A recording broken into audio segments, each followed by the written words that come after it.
Alright, let's get started. Main screen. Good evening to you, Roy. Have a nice weekend. So, where are we? We have started deploying troops to the Barbarossa front line, and currently Italy is holding the southernmost portion of the front line, while Germany, along with Hungarians and Slovaks, are pushing in the north. Romania is sending an infantry division to the north, while it has more troops in the south.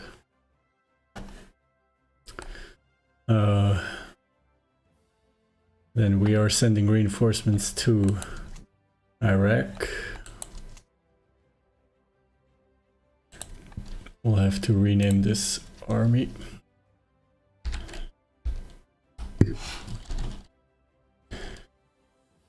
This is the Italian army.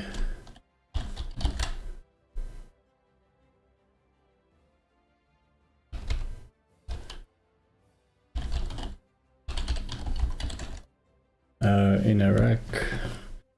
But what is Iraq in Italian?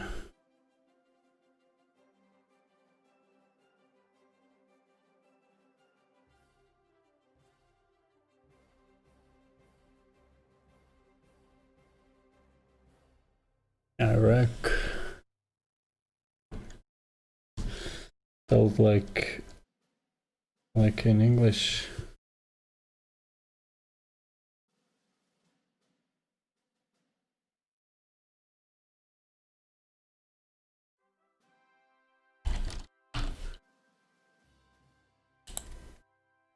Okay,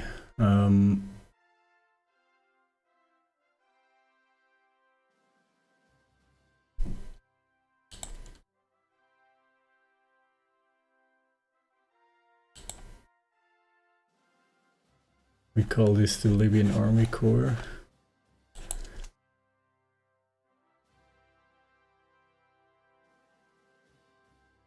We're gonna have to go through some of the divisions and HQs at some point. I think I'll switch to a number-based system completely. At least for divisions and corps. Because most of these HQs and divisions are no longer engaged or deployed where their names are from, so that doesn't make any sense anymore. Now, so that's the situation. We are in the Ukraine, we are in Iraq, and of course we still have a battle to fight here in Africa. A bit more than a battle, actually. It's a fairly long-going chain or succession of battles. And I've been thinking about my campaign as Italy, and since we control Cyprus and Malta, we basically control the entire Med except for Gibraltar, so we have to capture Gibraltar, and then this will free some more troops. I will start pulling some of these troops already. In fact, I did pull some of the troops. These are only HQs left here.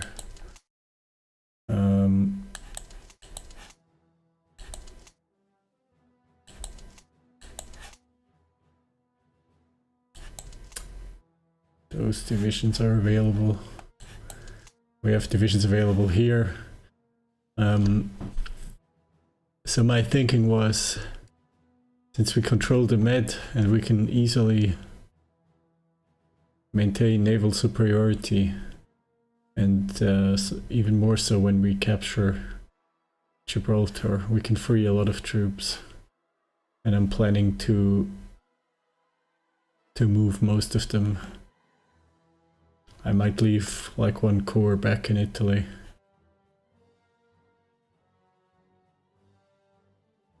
And I will interdict trade with the countries here, so they will only be able. I'll basically soft force them into the Axis, at least in terms of trade, so they'll be only able to trade with Italy and Germany or other Axis powers that have access to the Mediterranean or to the Black Sea. This will make some resources available to us, or to the Axis, I should say. That's one project. The other project is going to be to seize control of the Arabian Peninsula. Maybe not in a military sense, but certainly in terms of trade. So the submarine force will make sure that trade is denied to the Allied powers. And then the problem is countries like this, Kuwait, which isn't in the Allies but is allied with the United Kingdom. We're not going to tolerate this, so Kuwait will be targeted.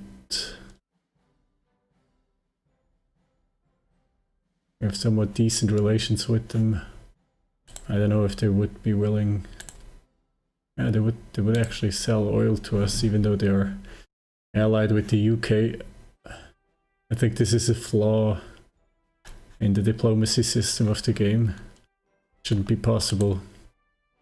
Or UK shouldn't allow its ally to trade with the enemy, basically.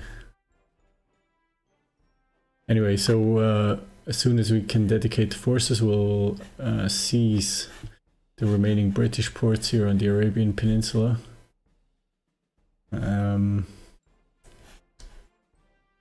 And I don't know what I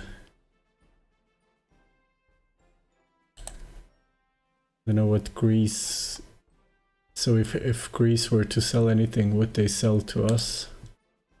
They have excess iron and excess energy and excess oil.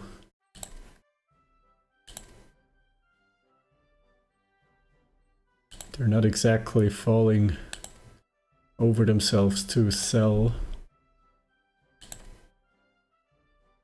to us.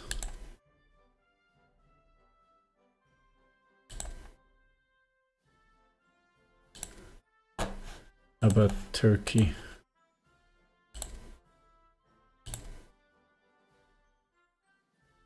Turkey sees the Soviet Union as a threat, so they should like that we are fighting them.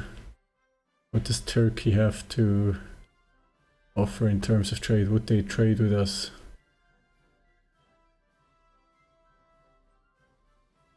Is Turkey in Europe? No, I don't think so. Turkey is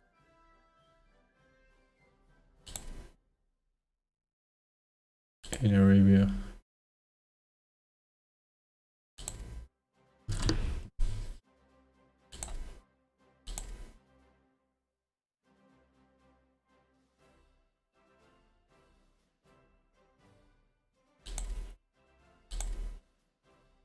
They would sell they would buy supplies from us.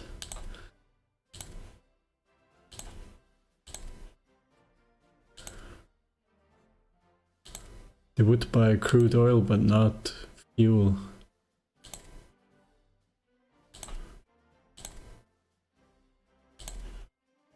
Okay. Bulgaria is not in the Axis.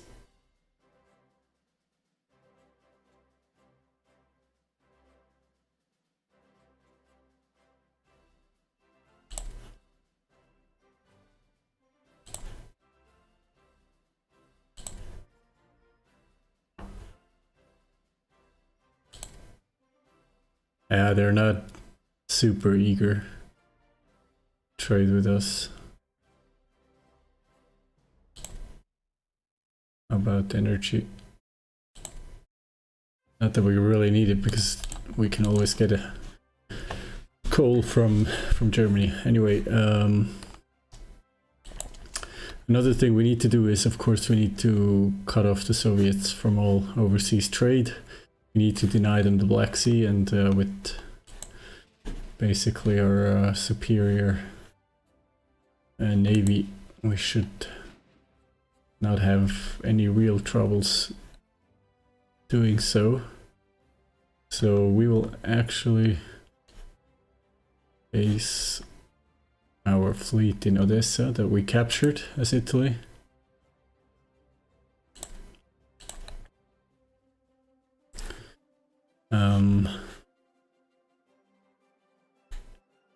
Now I'm not sure, at one point I did deploy a fleet to the Indian Ocean.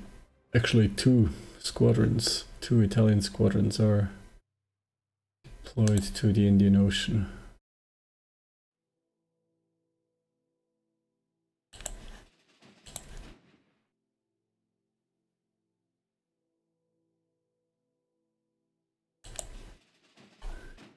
Third squadron is here, and fourth squadron is patrolling in the Aegean. Yeah, so we will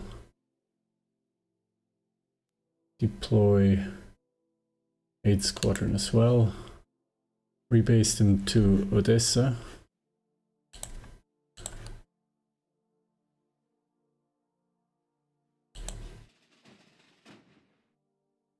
And that's basically it for the moment.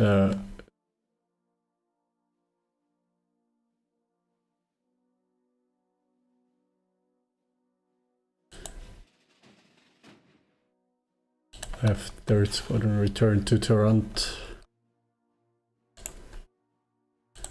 So we have forces in the Mediterranean as well.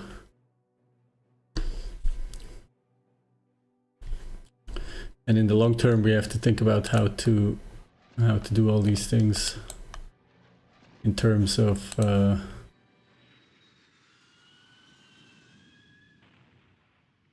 wait, they have a... I'm logistically bombing behind the front line in Africa.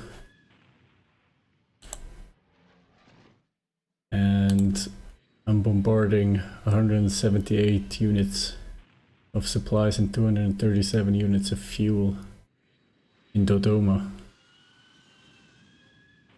That means they get a lot of fuels and supplies in. So I suppose their supplies are now coming in from this port. They must come over land in this case.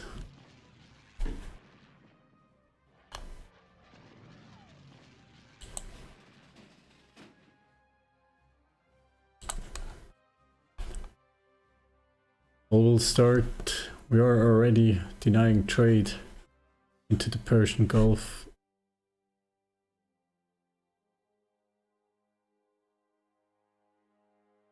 I don't know what's going on in this port. I don't suspect there is too much going on.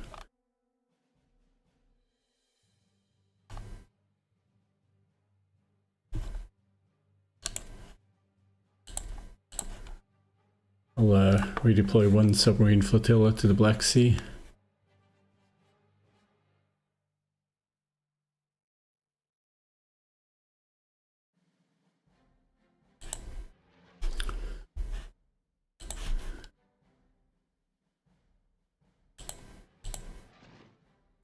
We have 2 squadrons of medium bombers and 1 squadron of naval bombers in Mombasa. The naval bombers will redeploy as well to the Black Sea.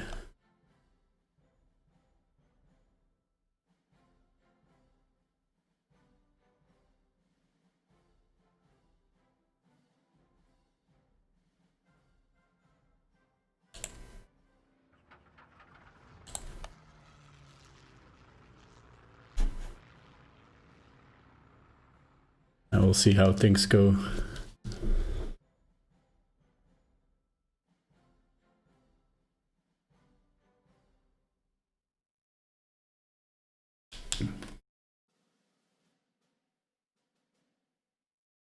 Okay, and then the other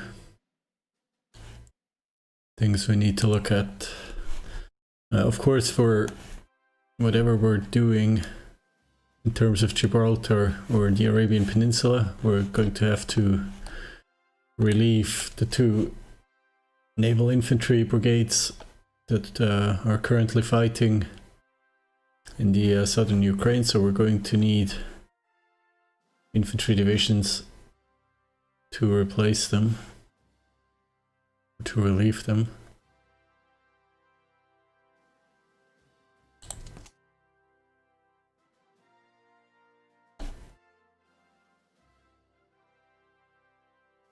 That's one task we have to take care of. Then we have to move in more divisions, of course. Okay, so let's get started.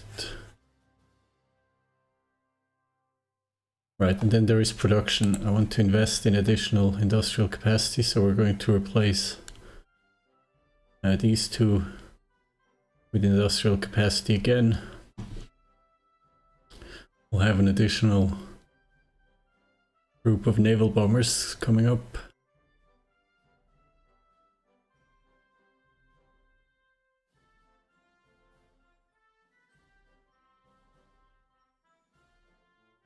Yeah, so we're going to expand industrial capacity as we go forward.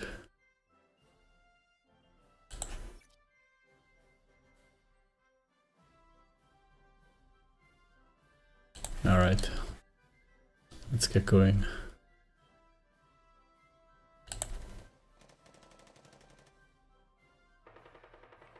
Another attack into Singida as well as into Ikoma.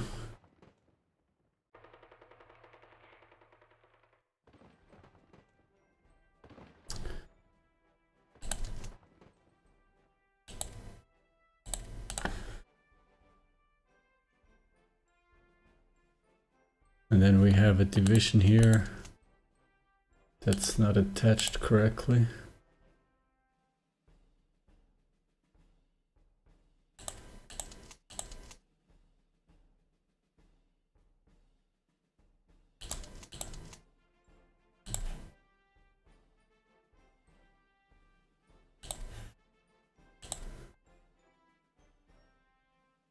We should get some transports ready to ship in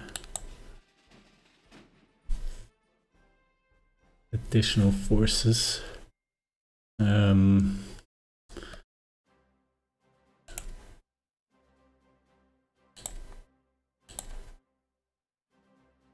to pick up this division and this HQ first.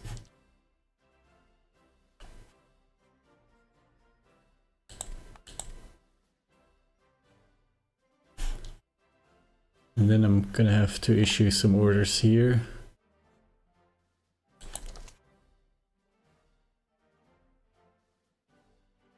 I'm sort of considering declaring war on Kuwait with the 2 infantry divisions that I have here. I should have the forces to overwhelm Kuwait and capture it for the Axis. And then later I'll have them swing west, swing east and advance on Persian territory.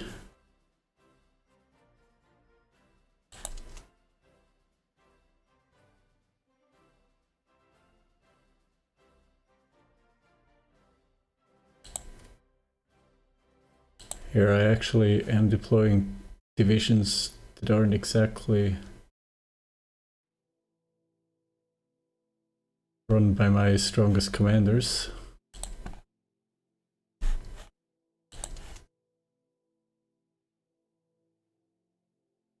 He's a fairly high skilled commander.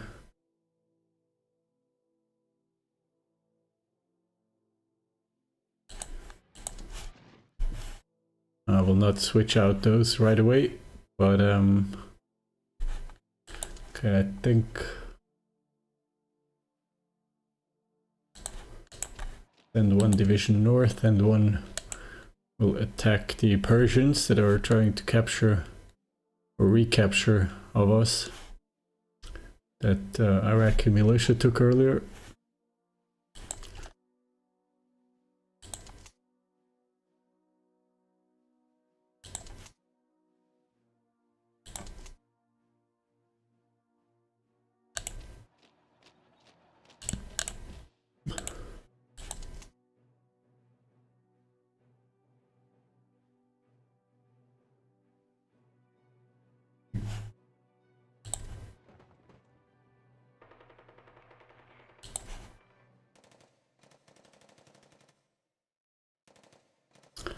For some reason we have dissent. I don't remember what happened. Oh yeah, we're dedicating... I think we had some sort of event.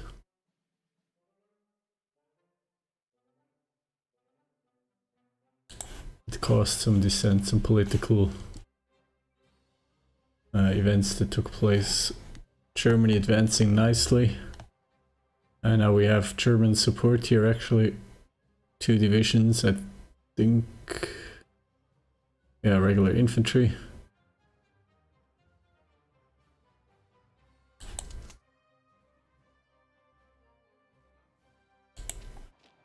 We should try and capture one more province along the river. See if we get any German support.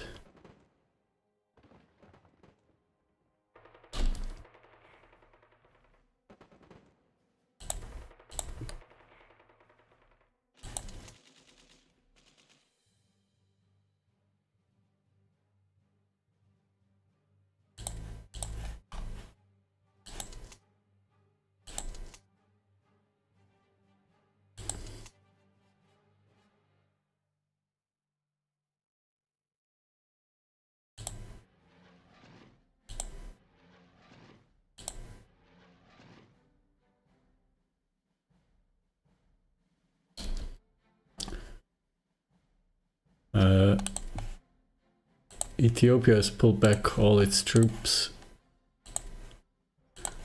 and I'm kind of worried that they are sending it to Iraq, their army.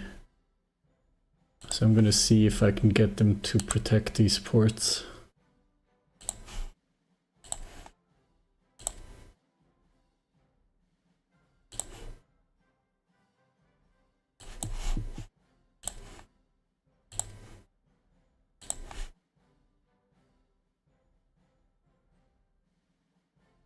I don't feel that they are going to do that.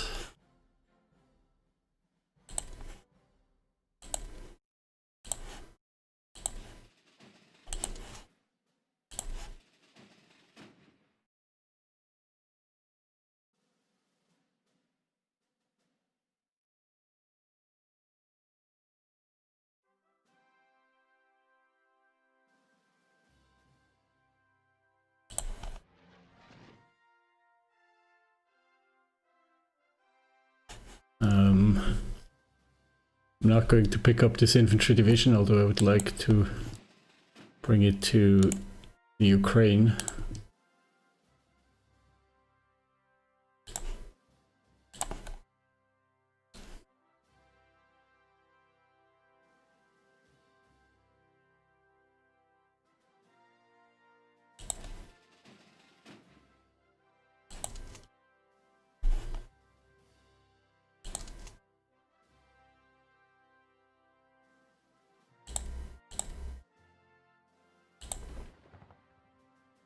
Here in the battle for Veselinove, we still have no German support, but we have assault bombers.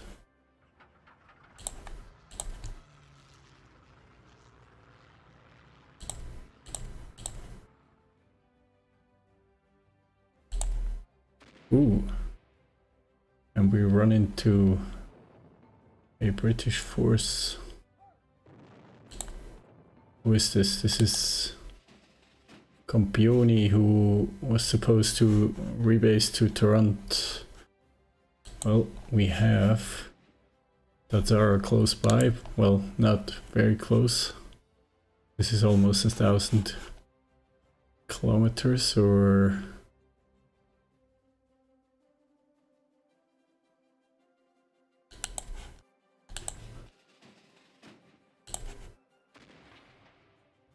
battle is almost equal, although the British are much more. But they have less armor, less firepower maybe, because they have a lot of destroyers and only 2 heavy cruisers.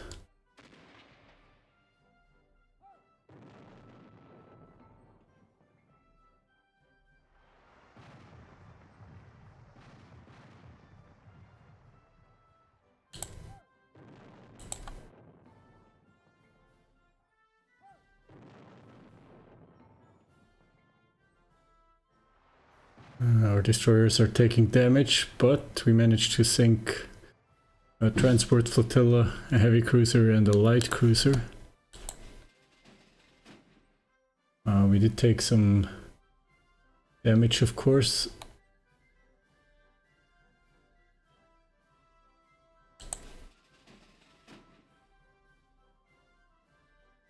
Our carrier task force is now based in Odessa as well.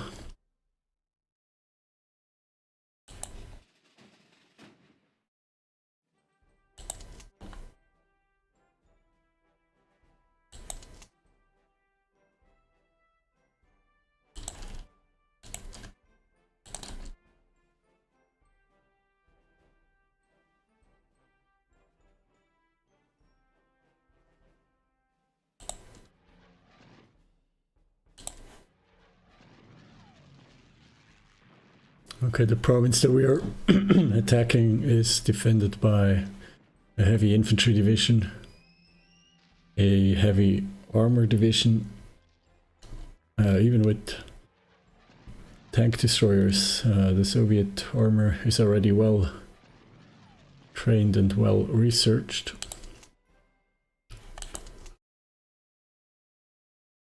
While the 2nd Libyan division has arrived in Basra.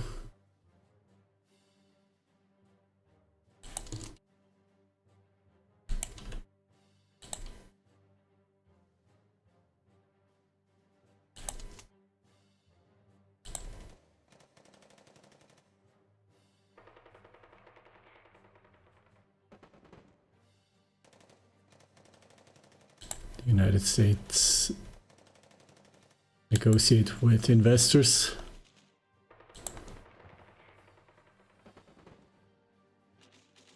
Second Corps defending against the 4th South African Infantry Division.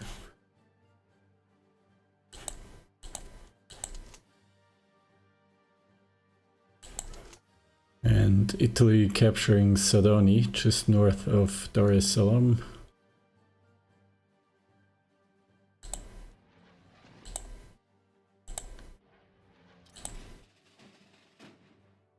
Airbase in Mombasa is upgraded.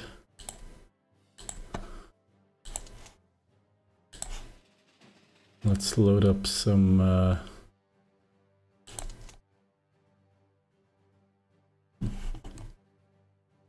divisions, and we will also send our African HQ to Alexandria.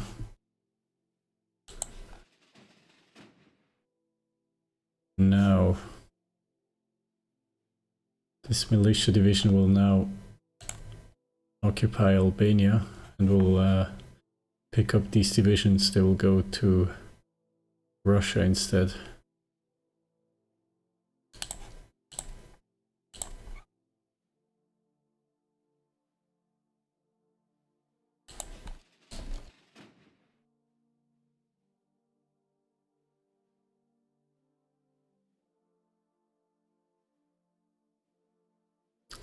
The Zara came to help the 3rd Squadron.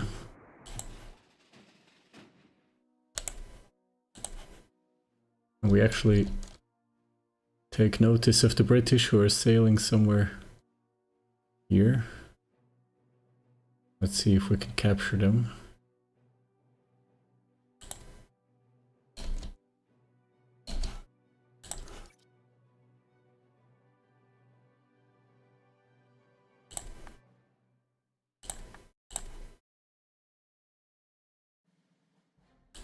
We finished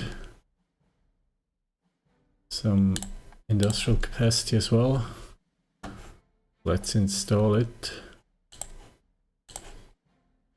in the north of Italy.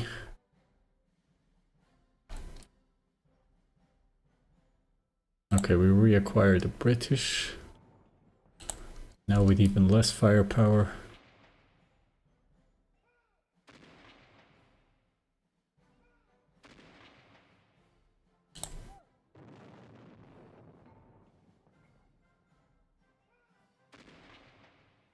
Okay, and this is another devastating blow to the British Navy. A destroyer flotilla, 2 transport flotillas, and another heavy and light cruiser each. With fairly little damage to us, to our own fleet.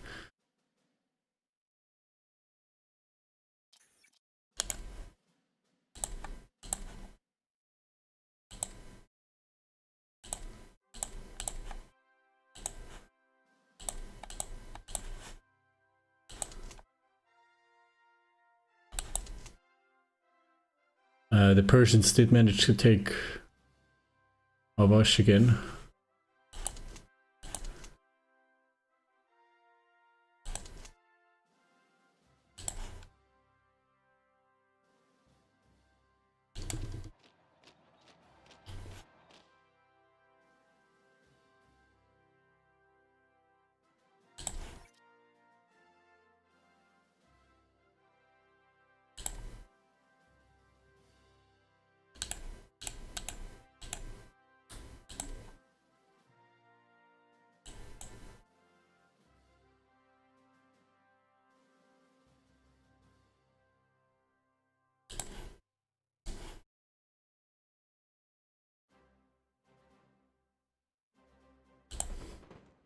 Okay, here we have 20th Infantry Division and 20th Armor Division from Germany, as well as the 9th Romanian Infantry Division joining in, and we should gain access to the river banks here.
Okay, we're interrupting British-Indian trade, that's good.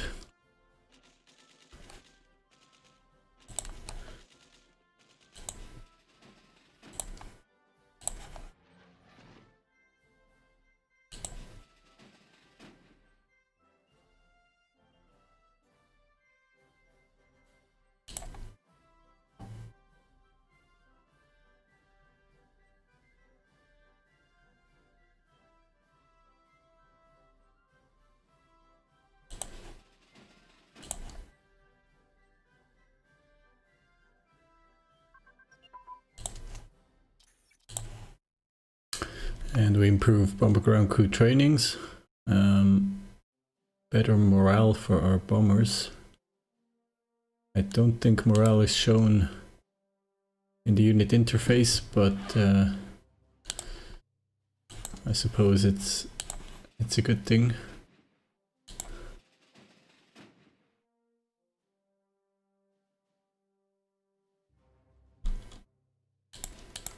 And here I will take these two modern destroyer flotillas, and they will be sent to Odessa to upgrade the squadron stationed there right now. They will sail ahead of the transports.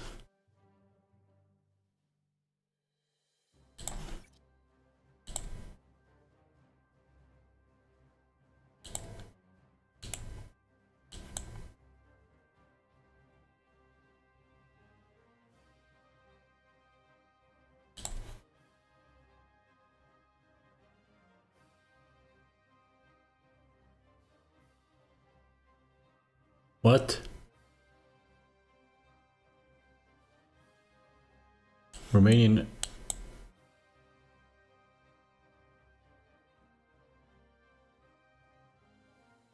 someone is bombarding us in Odessa, okay. But the carrier group and the Romanian fighters are intervening.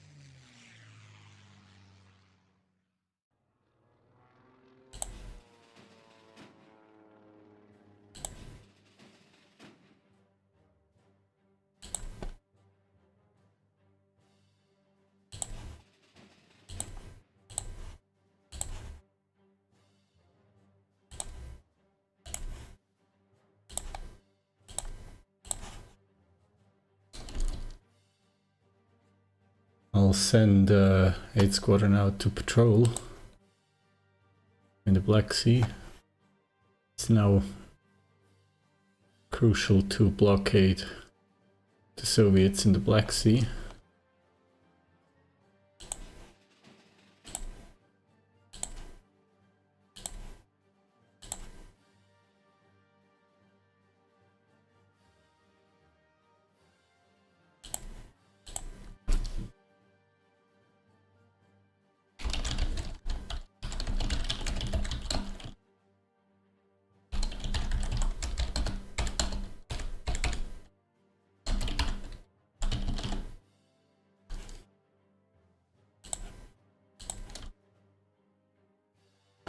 Okay, we have taken river access here, so now we'll try to cross.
Okay, the Belgian divisions here are still completely without manpower. There are still plenty of them around. And we have Soviet naval units in the Mediterranean. It's now important that we don't let them come back.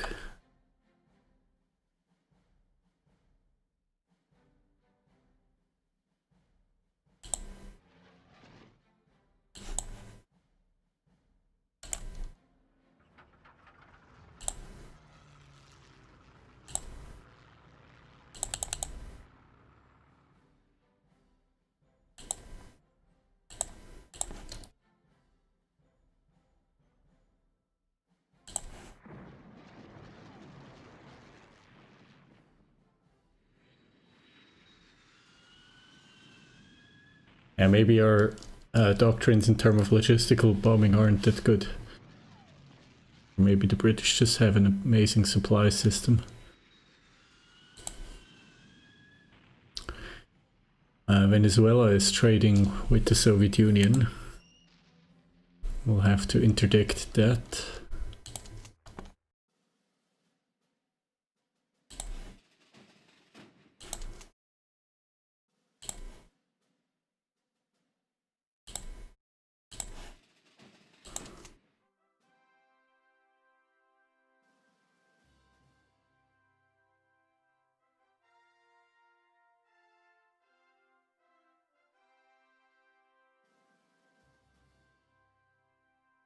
Okay, there is only a submarine flotilla based in Sevastopol, which means we can end this mission.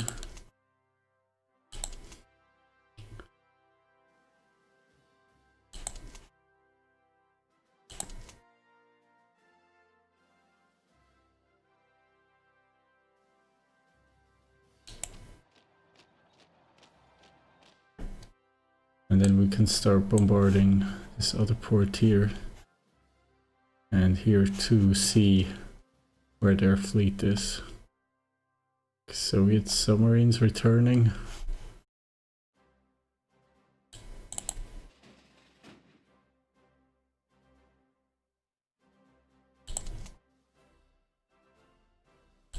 Okay, now let's declare war.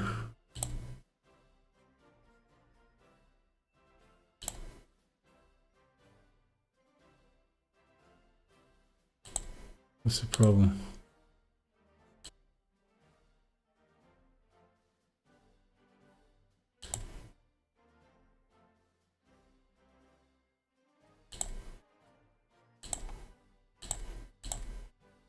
Let's declare war on Kuwait.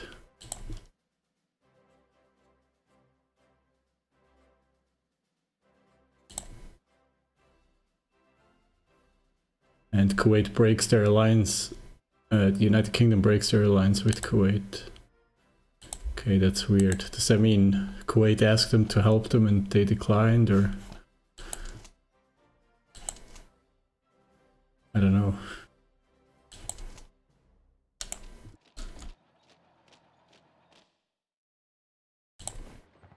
This would be an easy win.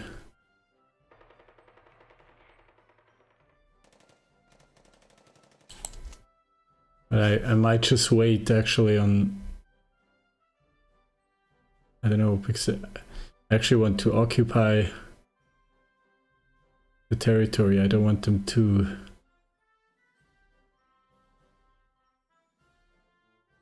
I don't want them to just admit defeat and sign a non-aggression pact. I want to control them. Or maybe I'll just declare war on them right after. Well then no, but I would have to wait for the non-aggression pact to expire. Yeah, diplomacy needs to be reworked. I'm gonna have to go to the forums and talk about that, because somebody's actually looking at the diplomacy and politics right now. Did you change your UI? It looks a whole lot bigger.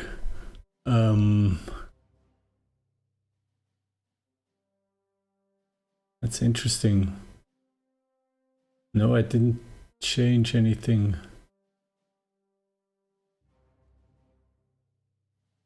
But I notice, I see what you mean.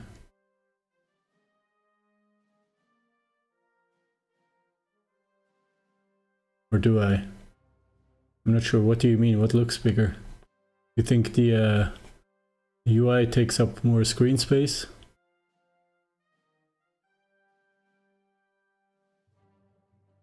Wait, something is... Yeah, wait, no. My UI... On my screen it's the same, but I noticed that in OBS... You don't see half of my screen. For example, right now my pointer this this iron hand is still on the screen. I can still see it out now. I'm pointing at Iran, but you can't see it on stream. So that means that my capture is different.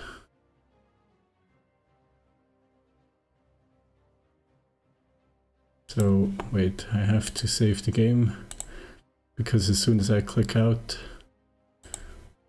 the game might crash. But now let's... Right now I'm on game capture.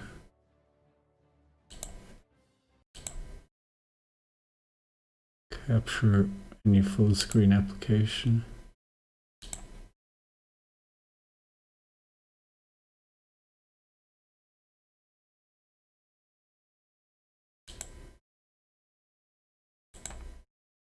And switch to capture specific window. Done.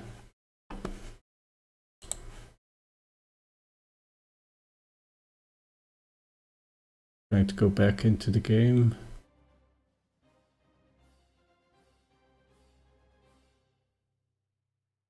Okay, I think now... Oh, you still don't have the full picture. Just before the stream I did install an update to OBS. I'm wondering if that has anything to do with it.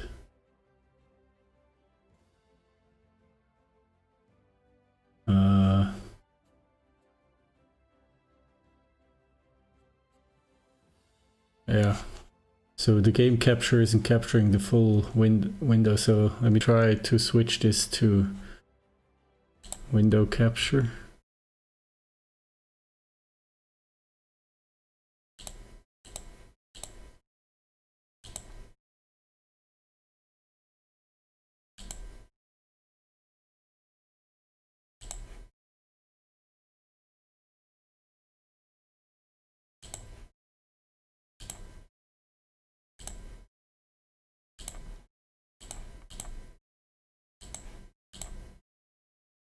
Weird thing is I can't select HoI3 for window capture.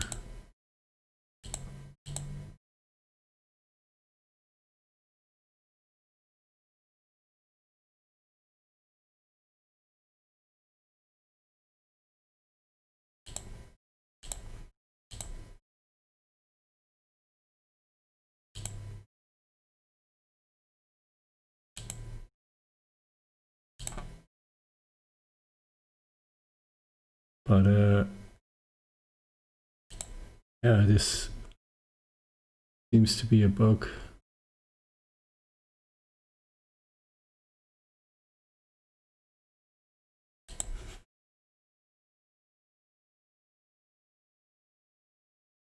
And I can't fix it. So on the stream the screen ends here, but this is about... There's about 40% more here. So everything left of here, that's about 60% of my screen. And then I have 40% more this way. With the unit overview basically on the right hand side. But this is a...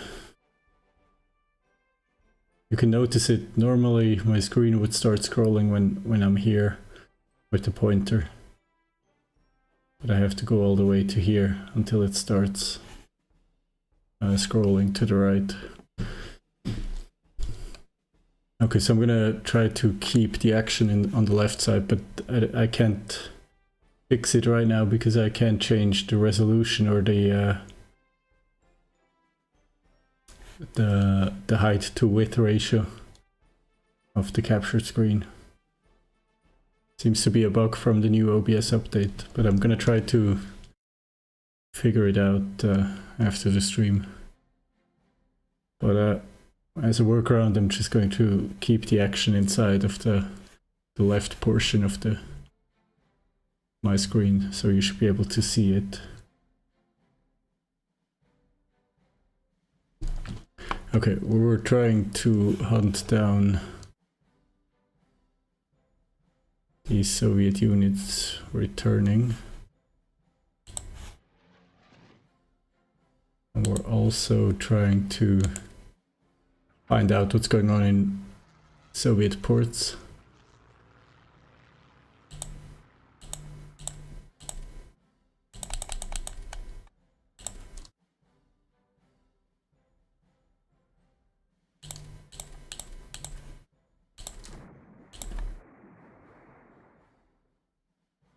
Okay, some destroyers, some light cruisers, and 4 more submarine flotillas in Lumashev, I suppose. No, in Mykolaiv, but they are commanded by Lumashev or Yumashev. And it looks like this port, at least, is not garrisoned, which might open some opportunities for landings.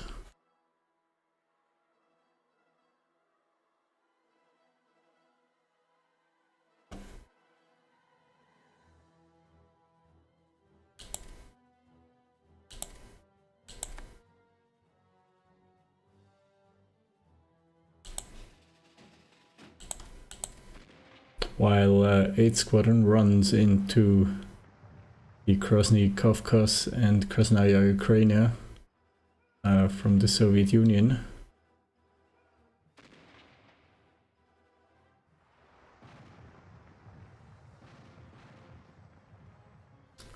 Both of which are sunk in some quick action. Let's see who got the honor.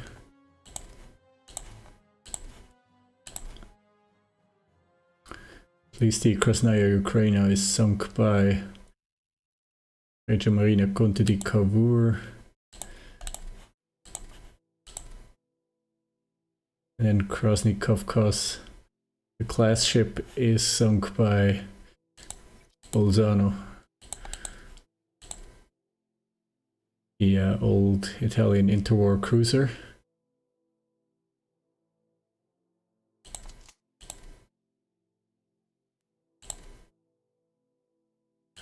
Naval base in Mombasa is completed.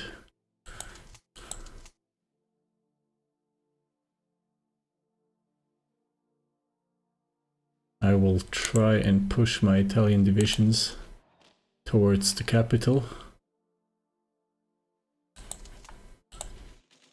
The battle against the Royal Guards of Kuwait is almost won.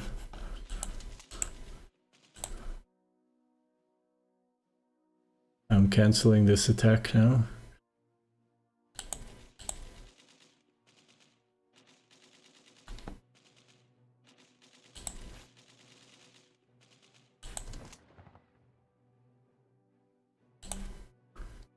Wait, so...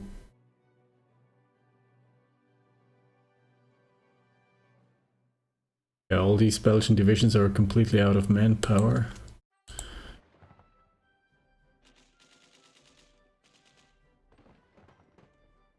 There's basically only a South African infantry division in Dar es Salaam.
Yeah, those ports are weakly defended. They should be maybe a target for an Italian naval landing eventually.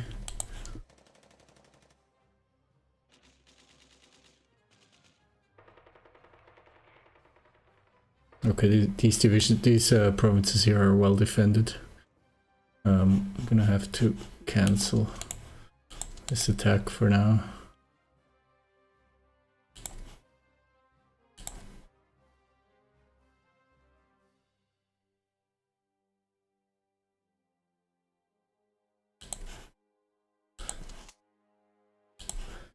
But maybe the armor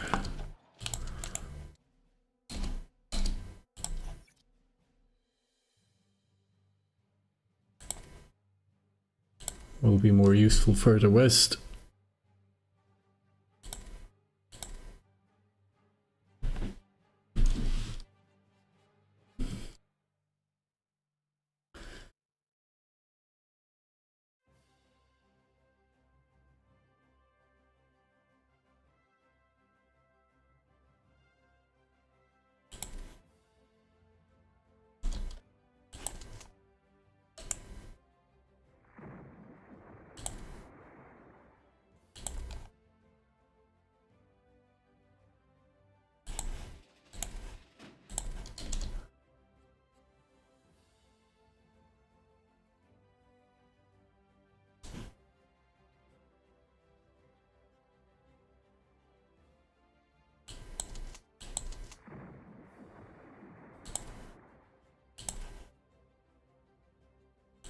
Now here, let's try if we can cross the river.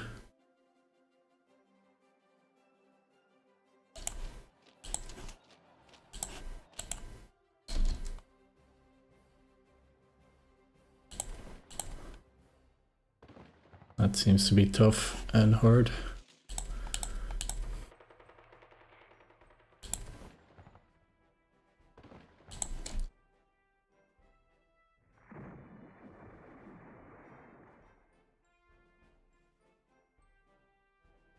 Batumi, Al Basra, Batumi. Oh, that's the Soviets trading with Iraq. Really? Batumi, isn't that the Georgian port here? Yes, and Basra, isn't that the Iraqi port?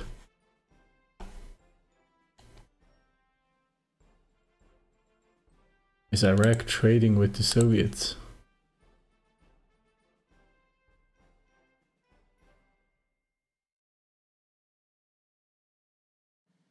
Yeah, in an ideal, perfect world, I wouldn't want to see something like this. When Iraq is in the Axis, and the Axis is at war with the UK, the UK shouldn't be guaranteeing Iraq's independence. And apparently Iraq is not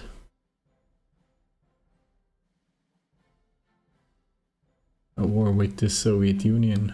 That's interesting.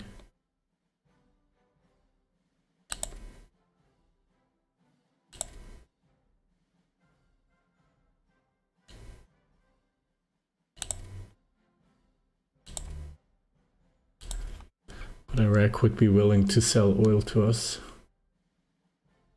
although we don't technically need it.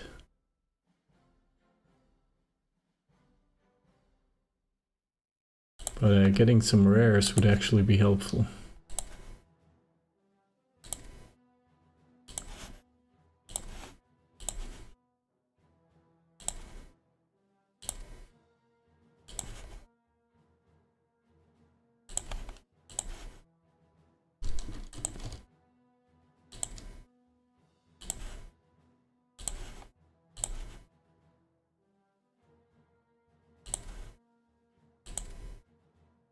So all of these countries that are now basically isolated, Turkey, Greece, Bulgaria and Yugoslavia, are unwilling to sell rares to us.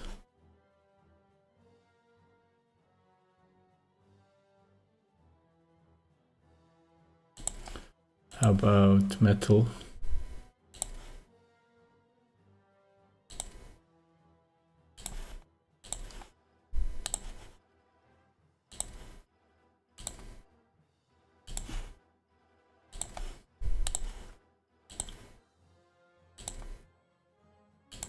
Greece, maybe.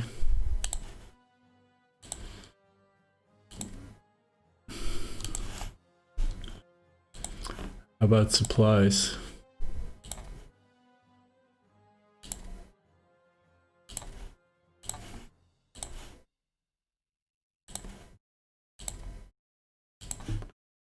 They're not exactly eager to trade with us.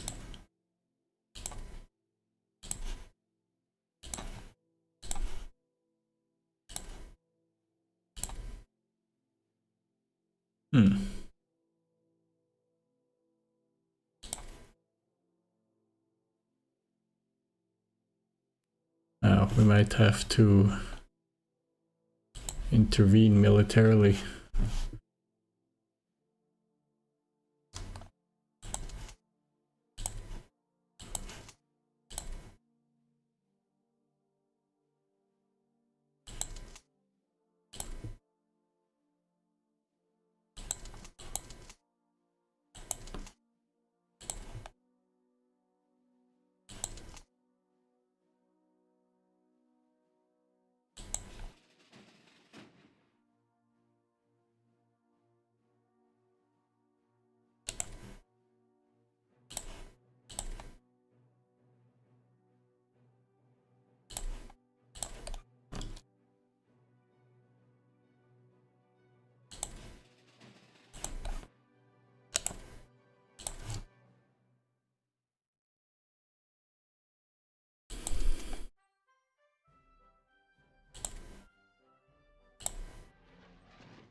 We have a trade offer from Germany.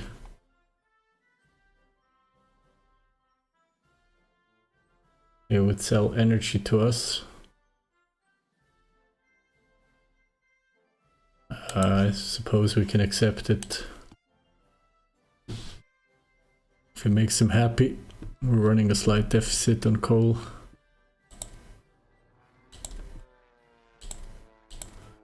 Italian naval bombers engaged by Soviet interceptors.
Yeah, so the screen is cut off on the right and at the bottom. I apologize for that. You can't see oh,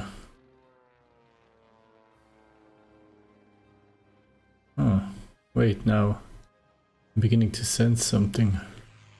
Somebody asked me how I did get the large UI in one of the past videos, so I must have this problem for a while.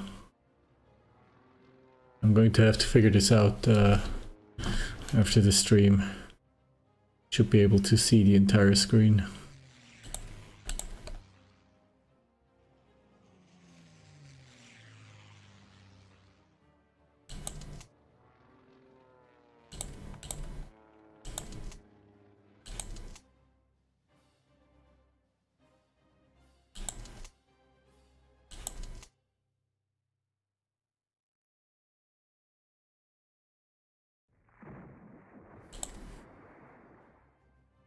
Yeah, so weirdly, Iraq is trading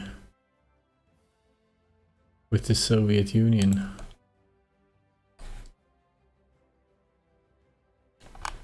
That is super weird.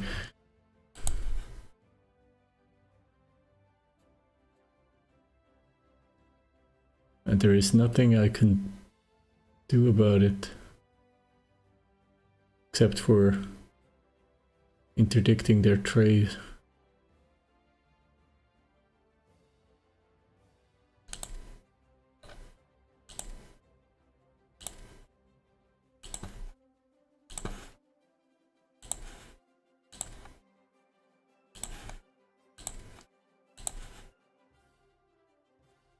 Maybe we can change the war goal after August 11th. So we're at war with Kuwait technically, but I only want to defeat them once I can set a new war goal.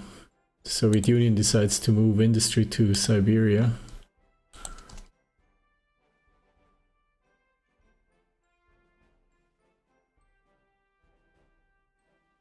Meanwhile, Italian medium bombers are even bombarding on Soviet territory.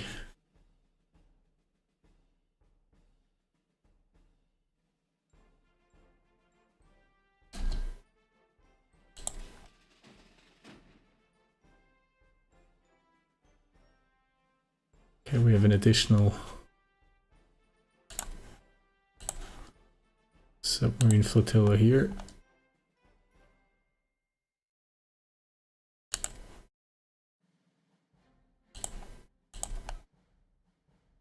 Which we will use to raid Soviet convoys.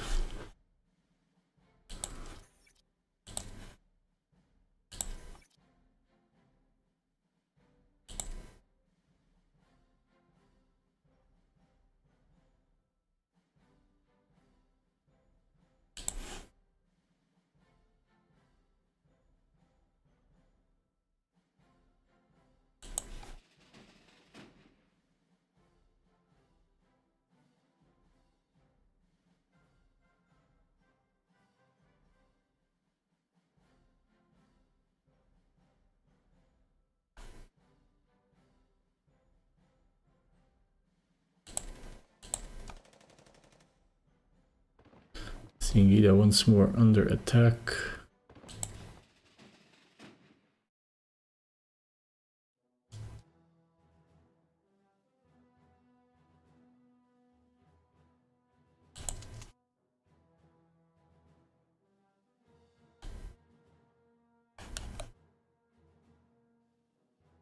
We want to break into the Dnieper basin, but it's kind of difficult to cross this river, which I don't know the name of, but maybe I can find out quickly.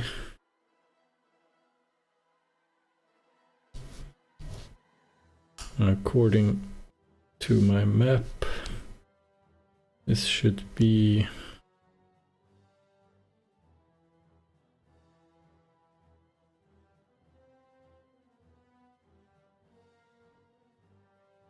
the Pivdenibu River. Not sure this is what I'm looking for.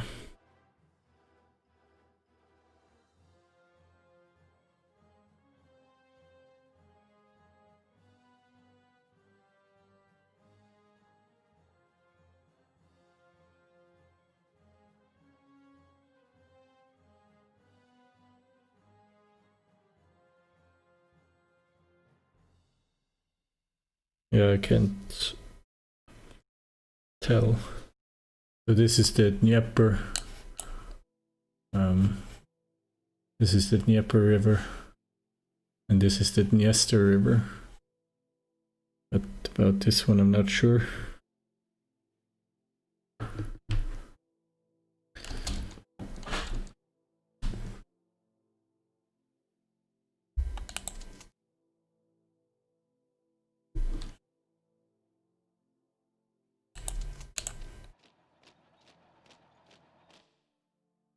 Counterattacking the Persians here.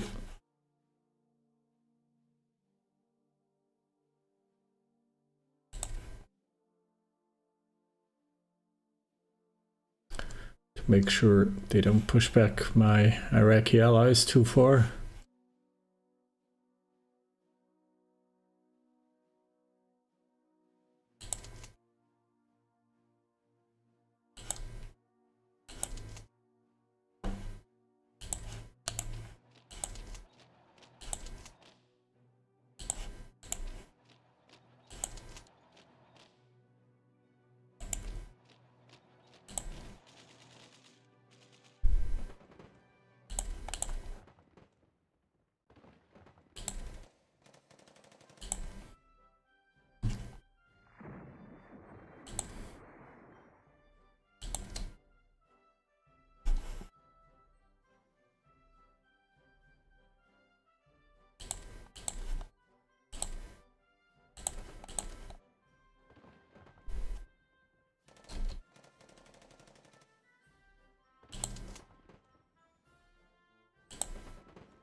I find another small Soviet naval unit.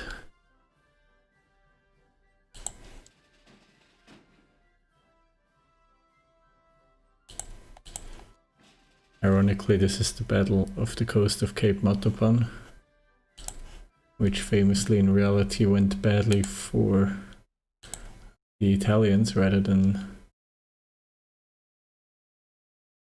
the Axis.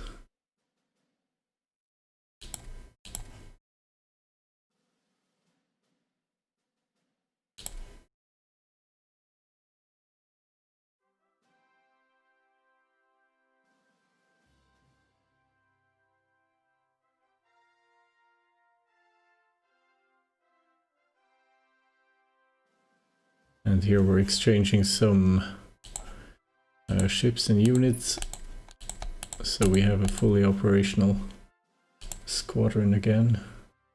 Wait.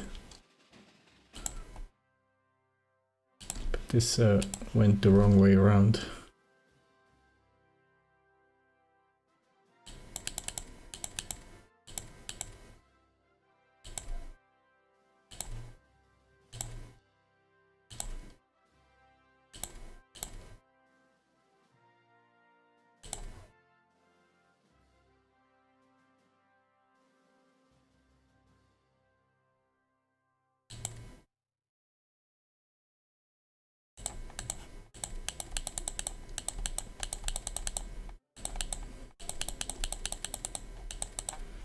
And then, were we upgrading? Yes, we are upgrading a destroyer flotilla.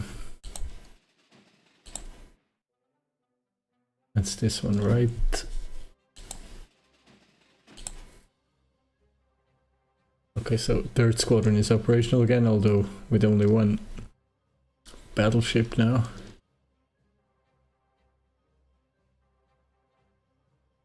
And some fairly old destroyers.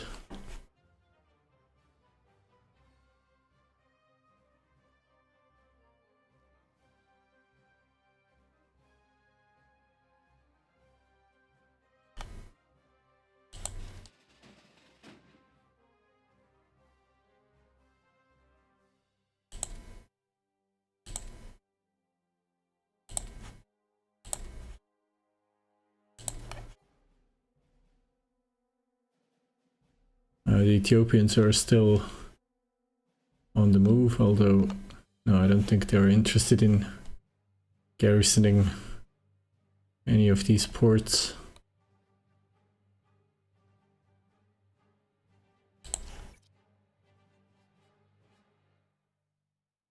I feel like I should be adding convoys as well to the production queue, as the Italian troops are spread further and further.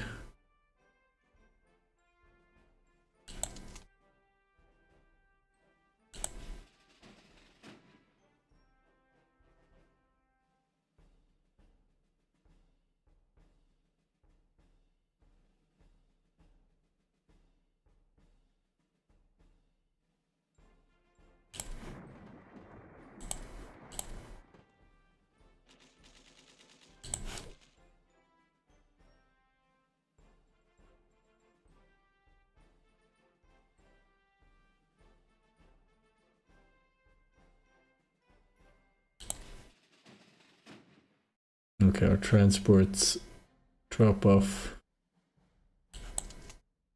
a whole bunch of HQs and an additional light armor division.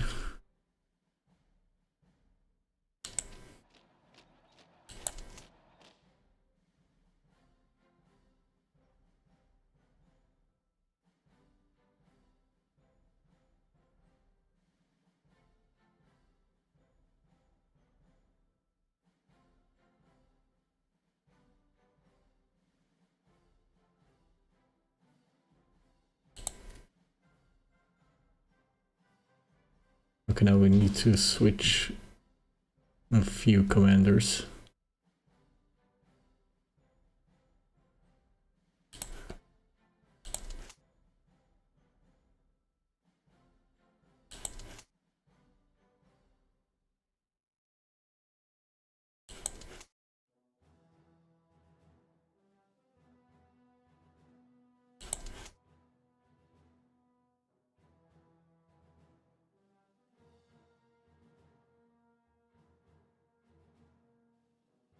Eventually, but I'm not sure where to take these commanders from.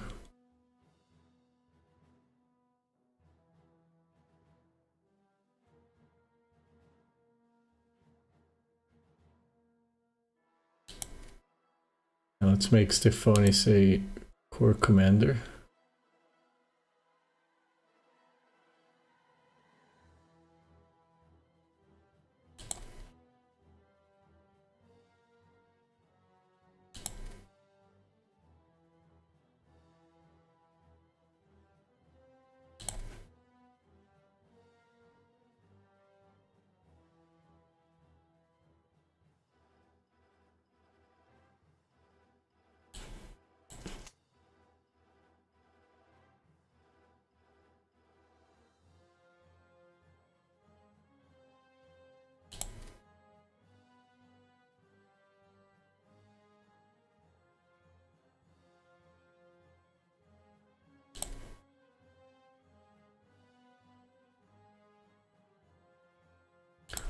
Leave the division commanders as they are for now.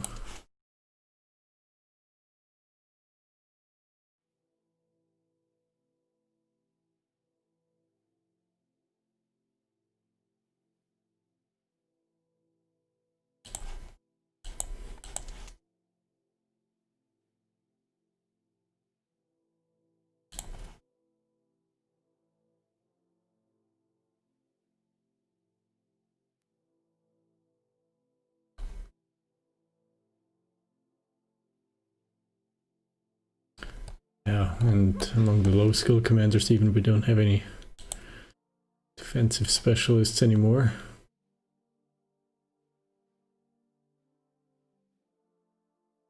So first things first, we will create a armored core.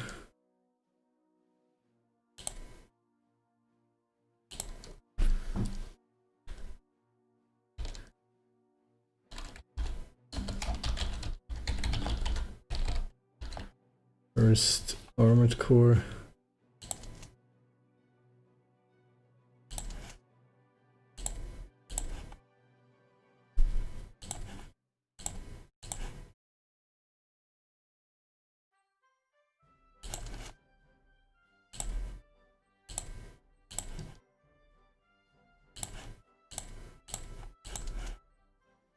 You mountain infantry will attach to the Alpine Corps.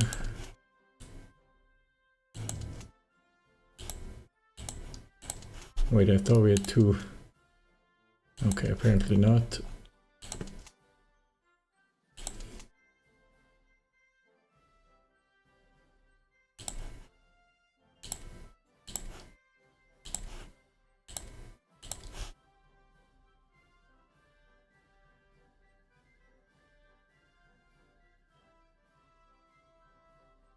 Okay, we can work with this for the moment.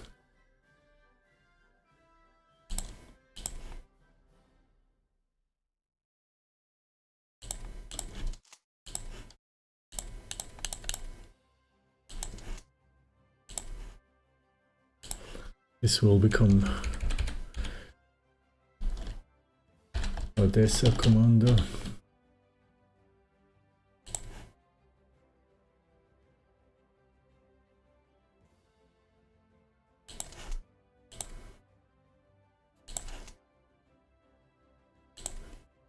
This militia division. Sahara Reserves, okay. Completely incorrect. This will attach to the Superior Command in Rome.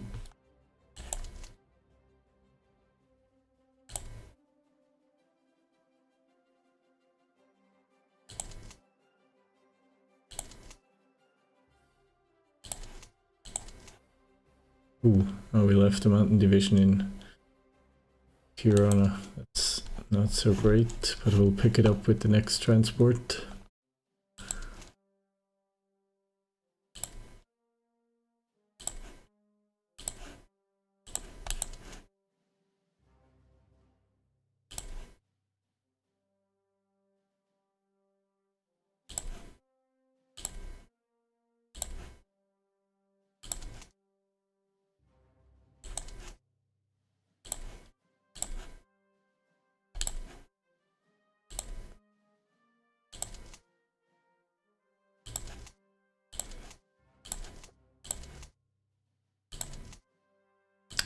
Okay, and then for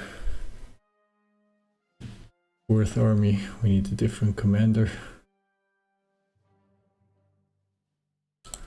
I think Telera might be a capable officer here.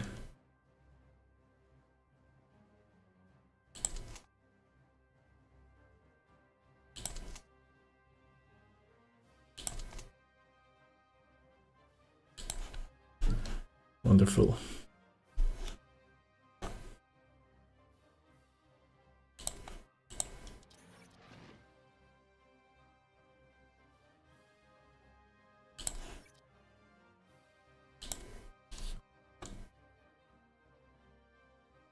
Okay, now we actually have some IC available.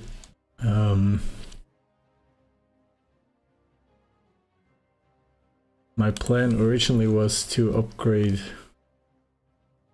militia to infantry, but as far as I know, I don't have really any militia anywhere that I could spare. So what we can do instead, we could bring this division and create a full-scale infantry division out of it. We could do that, pick it up with some transports.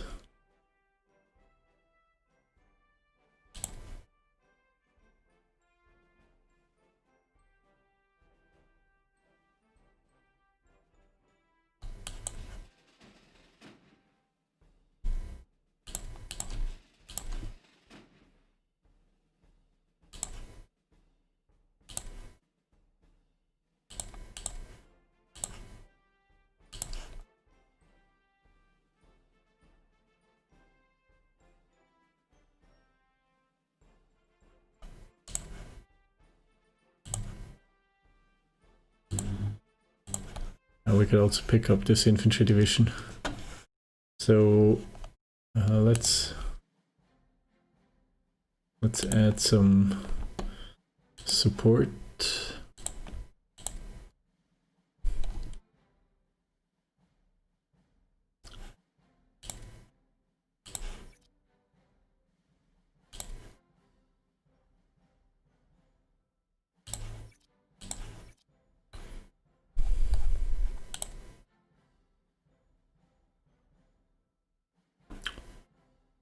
Should we really be researching the next level of bomber ground crew training? I don't think so.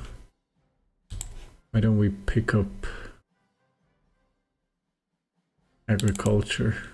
I think that's more important. Germans making some nice progress in the north. Let's hope we can soon add our own progress in the south.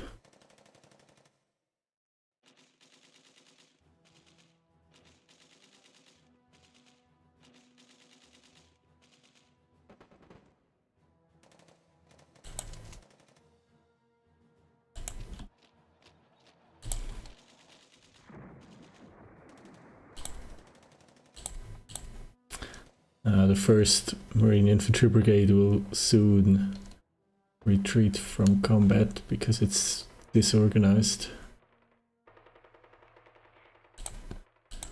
Yeah.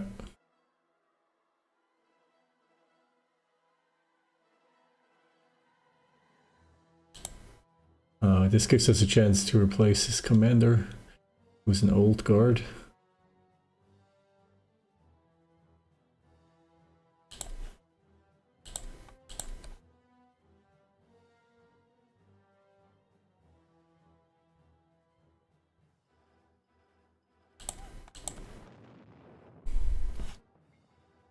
And Regia Marina finds Soviet destroyers, Soviet submarines, actually.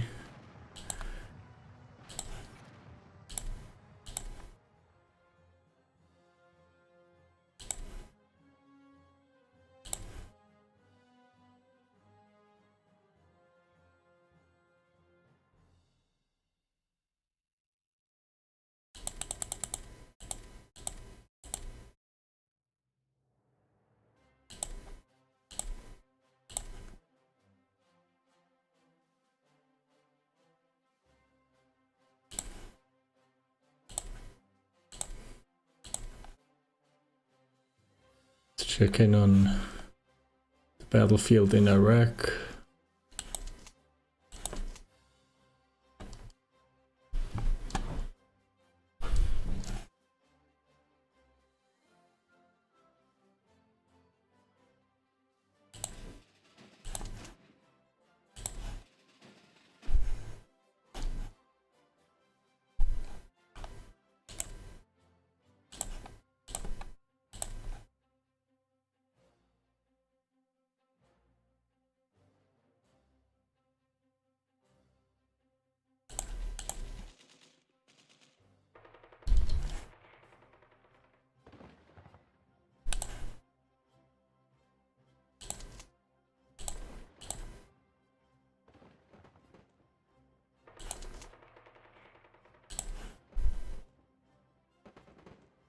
Okay, Persian divisions are disorganized.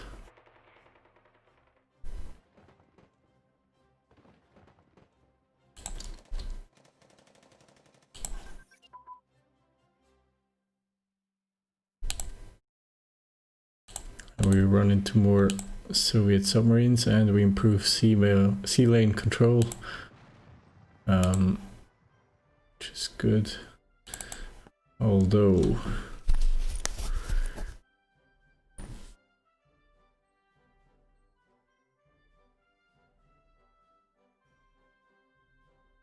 yeah, maybe we should start opening up force projection.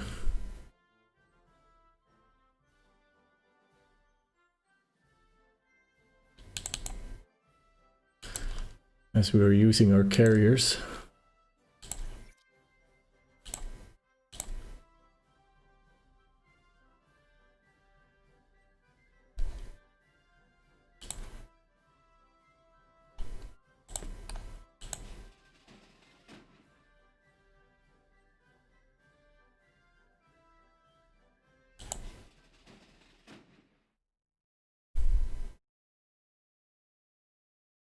And I'm wondering where all my transports are. There are more transports in Venezia.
And we haven't had air battle over mainland Italy in forever, which basically allows me to pull some of these fighters to other areas.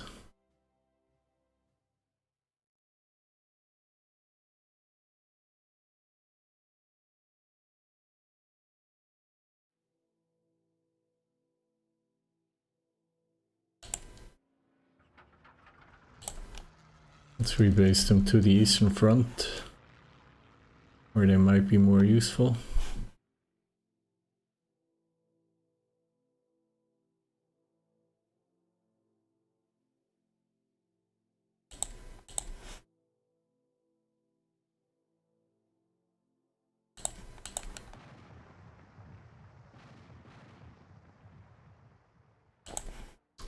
Pretty soon the Soviet Black Sea Fleet is going to be non-existent.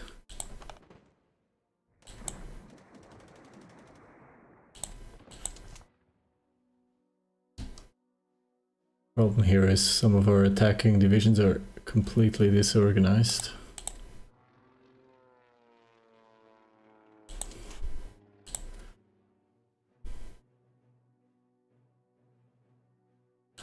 Let's see if we find a better division commander somewhere in the Italian army. And I'm starting to look at commanders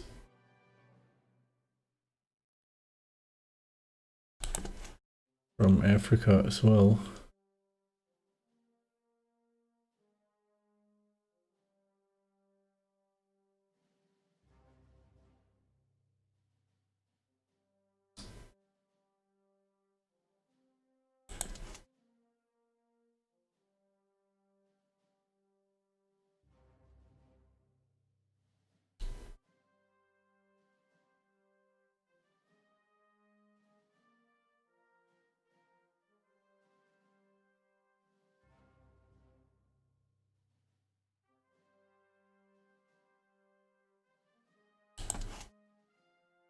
And we certainly have a few highly skilled commanders. Maybe some could actually be a corps commander.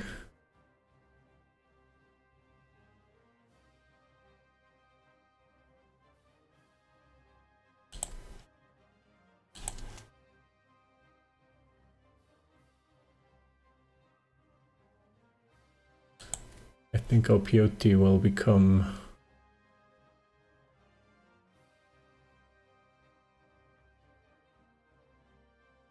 a Marine commander.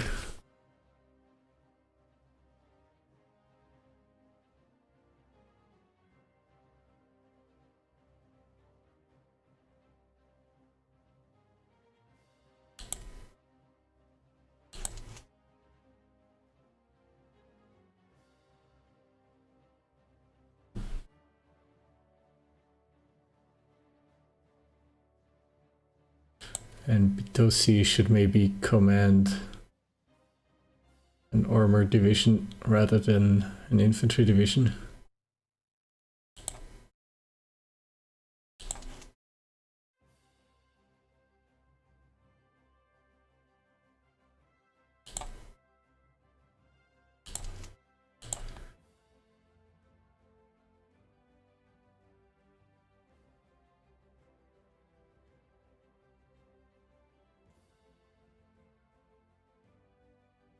And on the core level,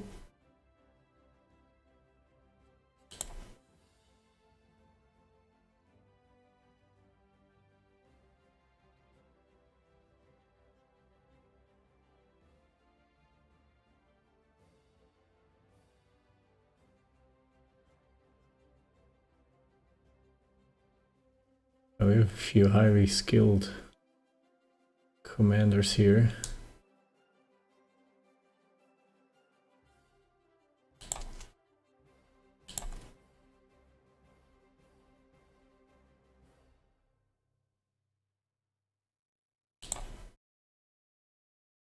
We'll make Georges a corps commander. in Africa. He commanded an infantry division previously.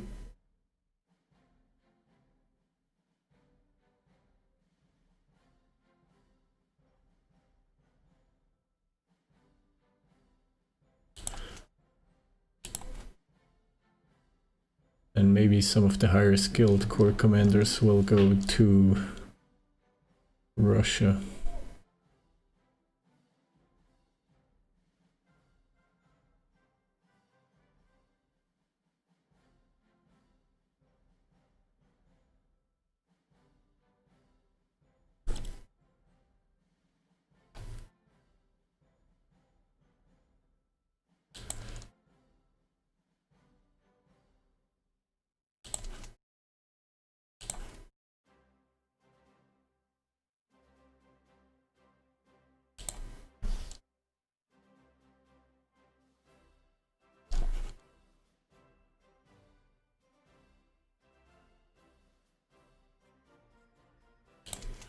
I'm not quite sure about the commander of the army here.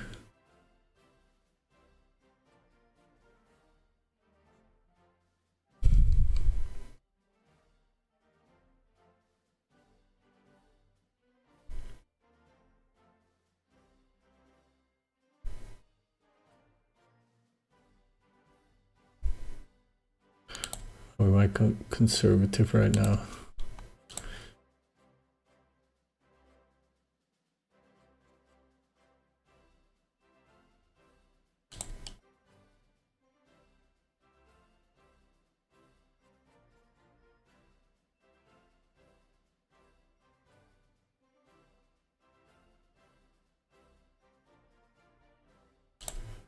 Why don't we promote Umberto Principe di Piemonte, a prince, to army group command in Africa for the moment, because this will free some highly skilled commanders for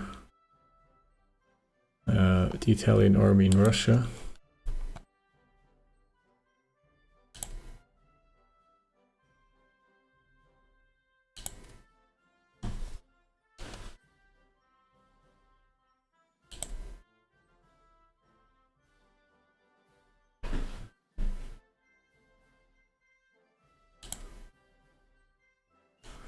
I think Messe could take over here.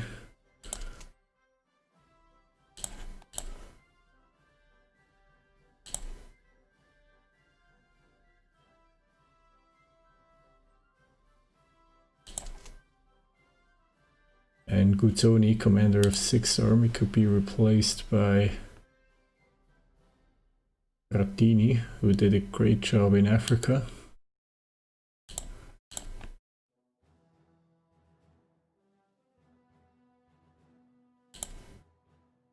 I think Zingales is a good corps commander, he will stay.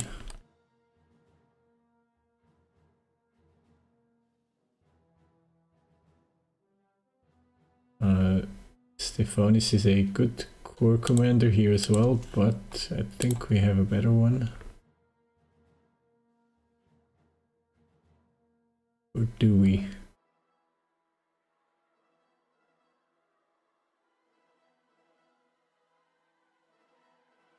Yeah, we'll hold off on this, we'll hold off.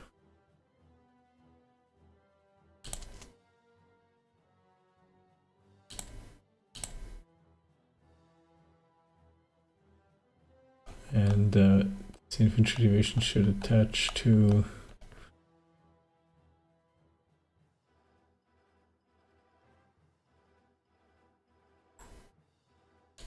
the 8th Armored Corps.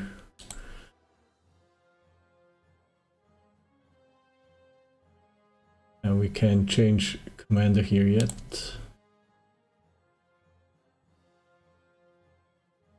We can change commander here. We will make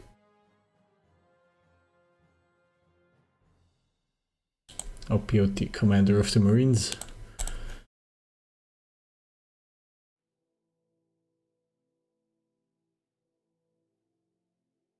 Yeah, I think I'm happy with this for the moment. I think we have some German divisions joining in here, where we're trying to cross the river.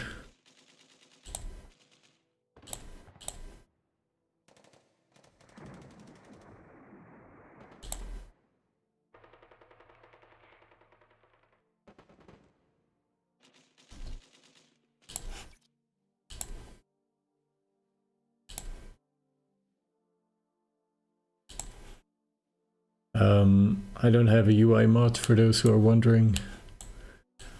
This is a bug, I think, in OBS, or a problem with my configuration. But you're only seeing a portion of my screen. I installed an update to OBS today. But I'm not quite sure what is causing the problem.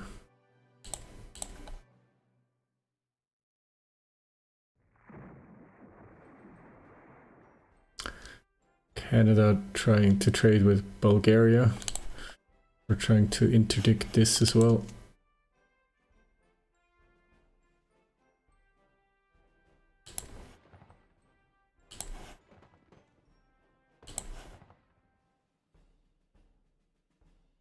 I think eventually we'll manage to break through.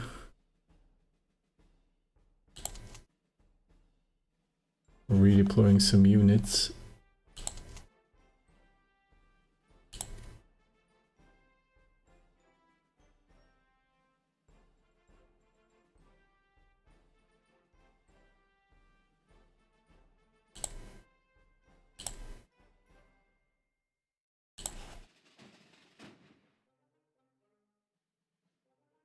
An additional armor division will be shipped to the Soviet Union.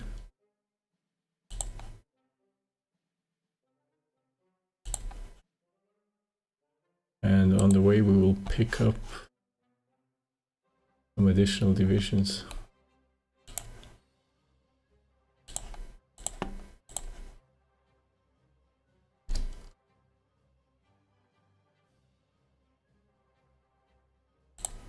Finally, the battle for Nova Odessa is won.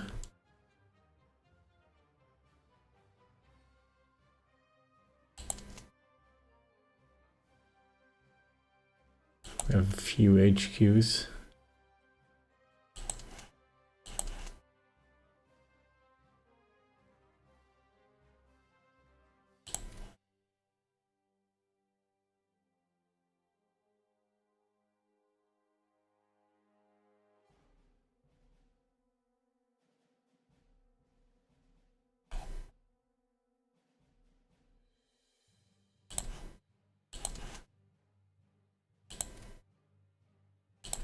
We have an armored core sitting here. Could be more useful in the Ukraine.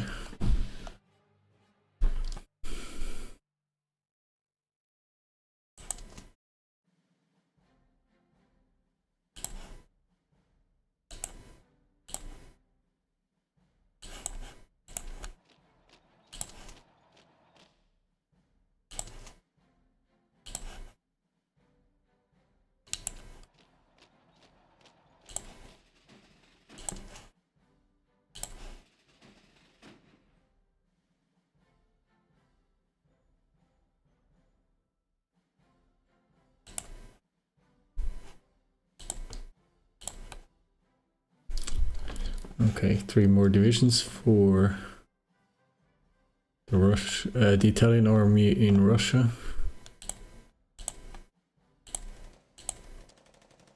And another attack on Sigida.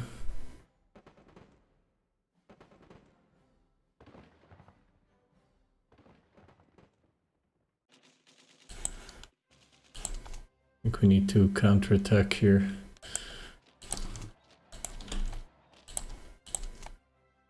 To stop this attack.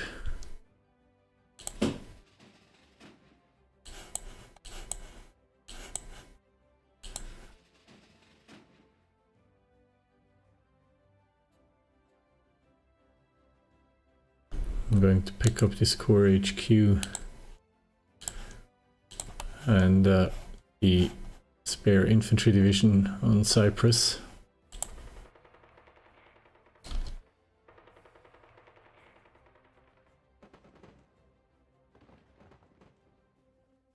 Arabia cancels a trade deal with us.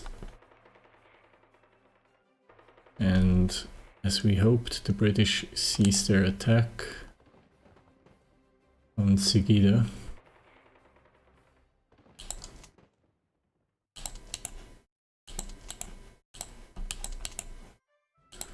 And we'll cancel ours on Kondoa. We have made it across the river.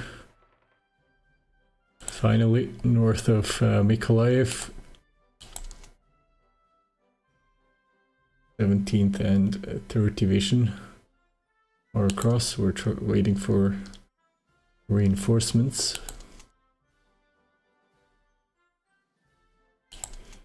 The Marines are exhausted.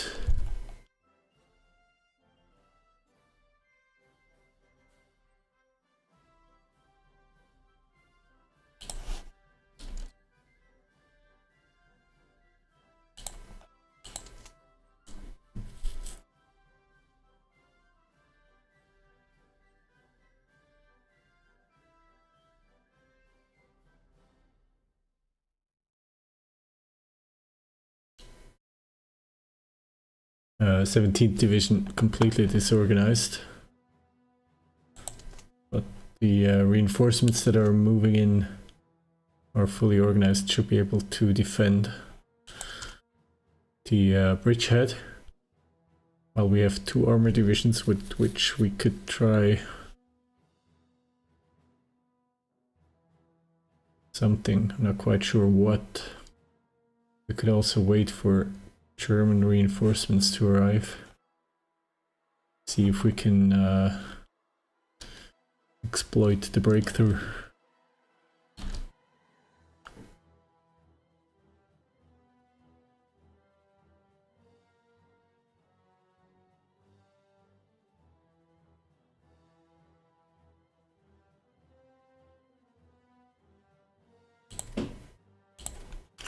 Let's check in on China. We didn't for a long time.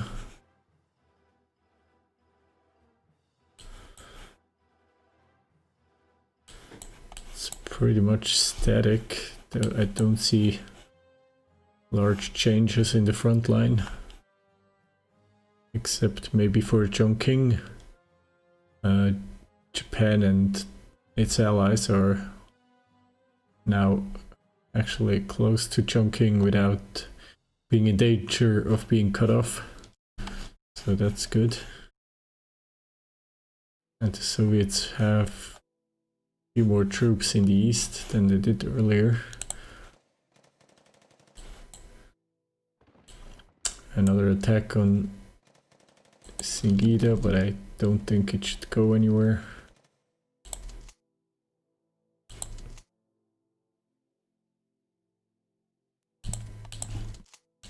I'll see if I can exploit the breakthrough by sending the army north. Battle of Singida 1.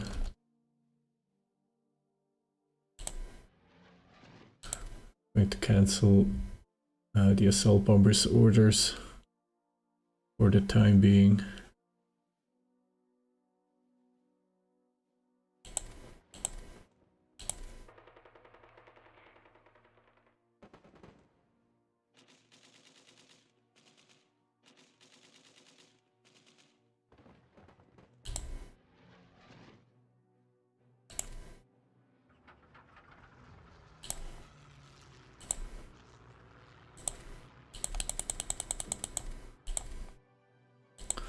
Let's ground attack this province for a week, see if we can capture it.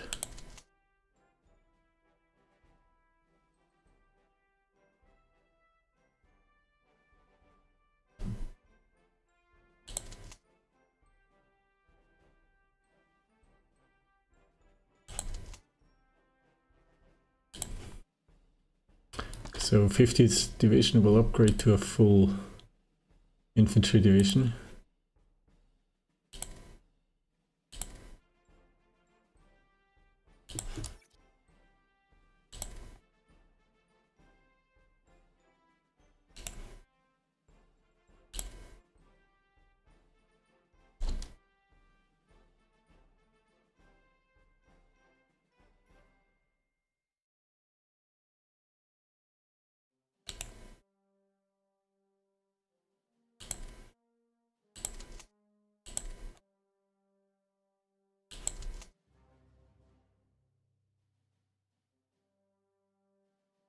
Okay, so we have broken through, but can we profit from the exploit? I don't know. German infantry is moving up.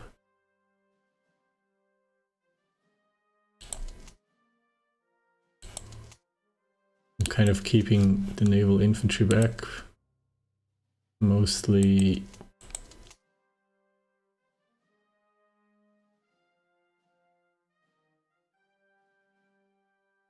because eventually I plan to use them elsewhere.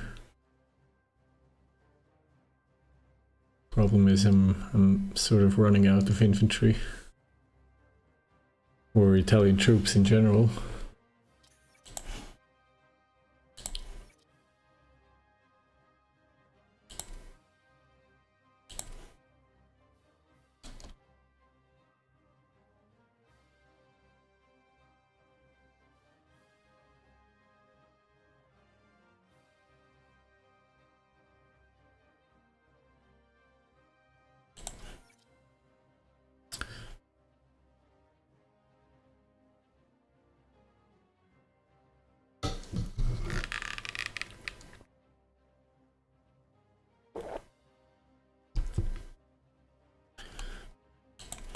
It really bothers me that you can only see part of the screen. I have no idea why that is. I'm saving and I'm tabbing out to OBS.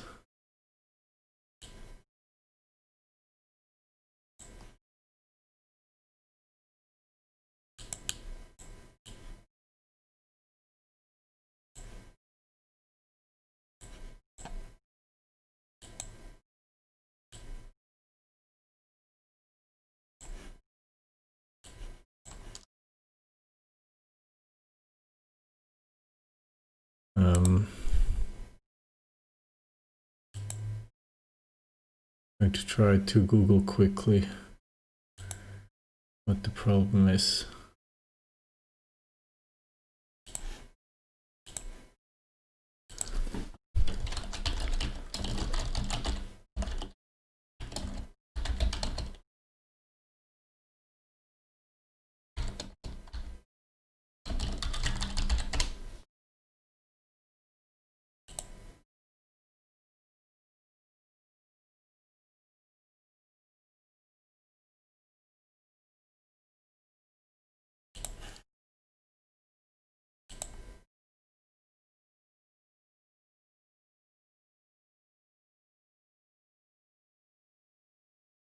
Right, but I'm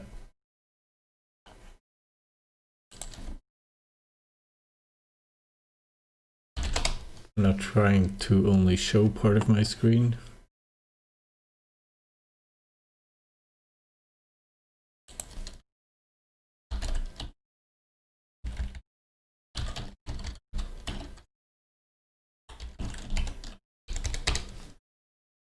I'm trying to do the opposite. I'm trying to get OBS to show everything. OBS only shows the left half of screen.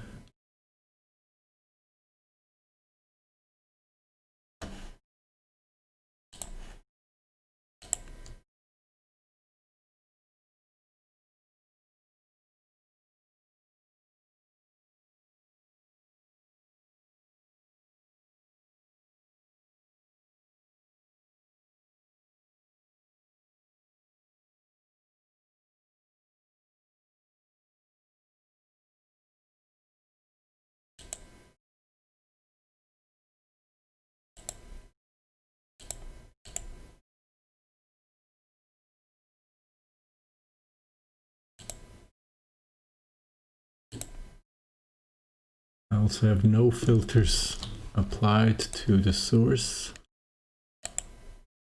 So what if I remove it entirely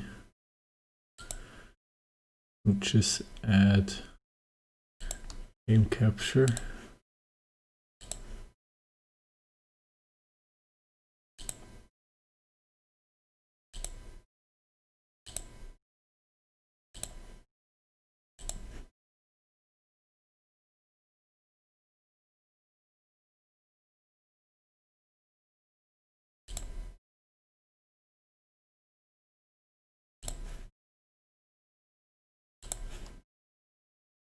Now it shows nothing, but going back into the game, which crashed now of course, but I did save, so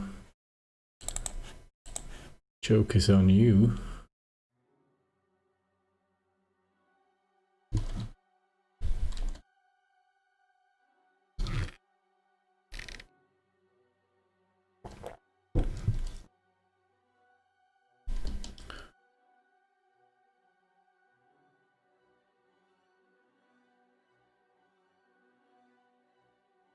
Not recognizing the window yet, but maybe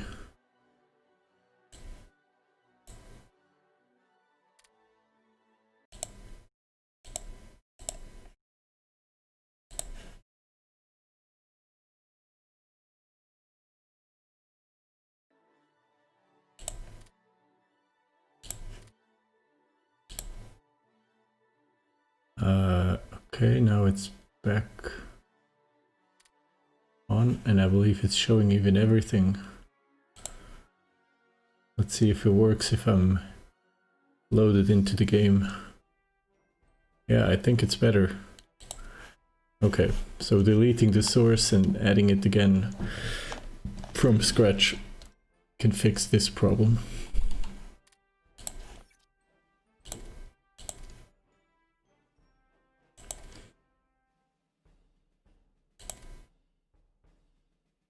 Why is my consumer needs for consumer goods at 34%? 34. I see. It used to be at 19 for the longest time. Now then it went up to 20, and now it's at 34. My forces are under attack. Okay, so that's in Nova Odesso. Chief of Staff Francesco Grazioli reports.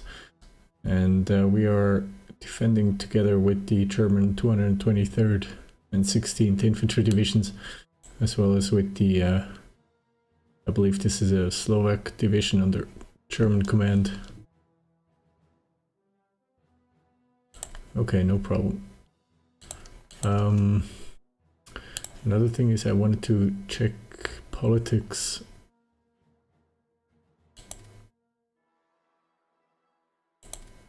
Right now we have Gian Galeazzo Ciano as a foreign minister.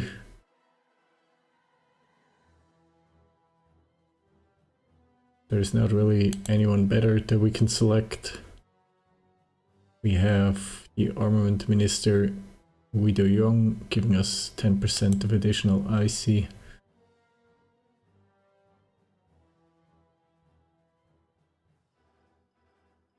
I think that's good. Yeah, we'll keep him.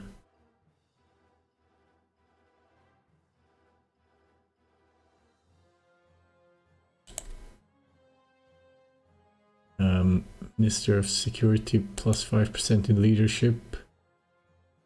Sure, we'll keep Guido Buffarini Guidi. Research efficiency plus 5%. There is nothing better to get, I suppose. Supply throughput plus 10% from our Chief of Staff.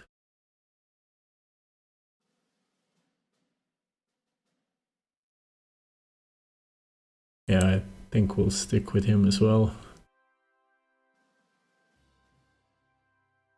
Reduced supply consumption from our Chief of Army. Sort of a conservative approach, but it's fine.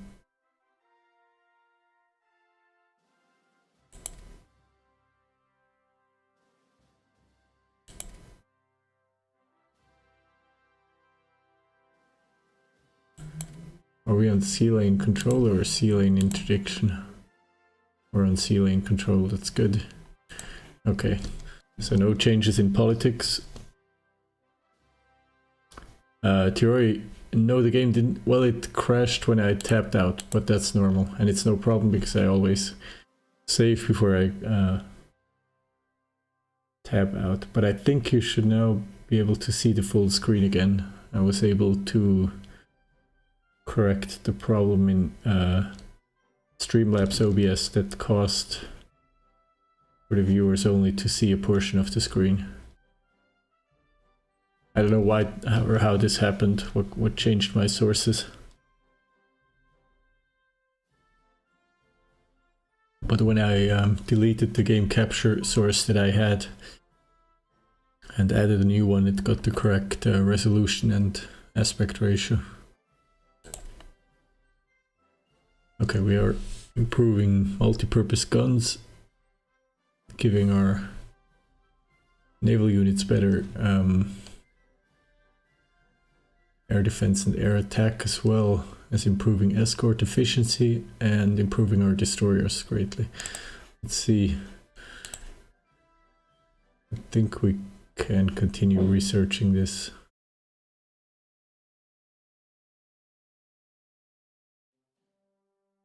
Yeah.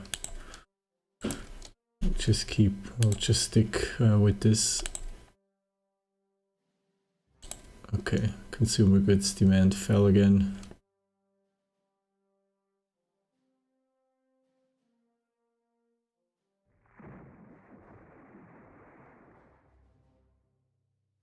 And we're upgrading a squadron to heavy fighters.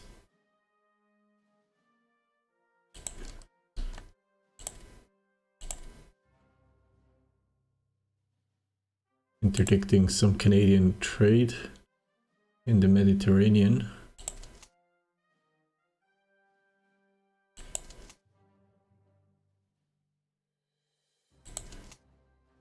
I don't know if I want to break out here. The Germans are attacking south to capture a port.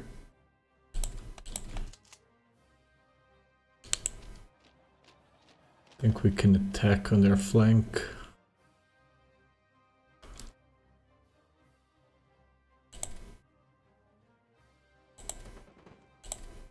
Wait, something happened with... We're set. Oh, okay, we got some transports here. We'll pick up this HQ and this infantry division.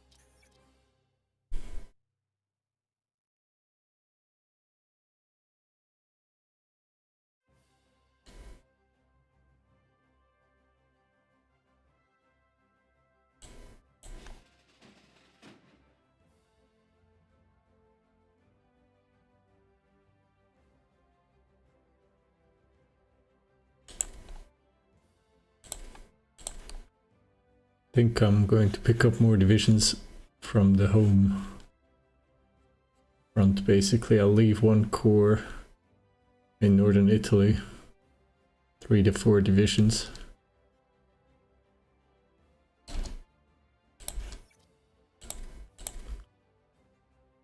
But a lot of my ground forces will be sent to Ukraine to fight alongside our allies. 3 more divisions arrive here.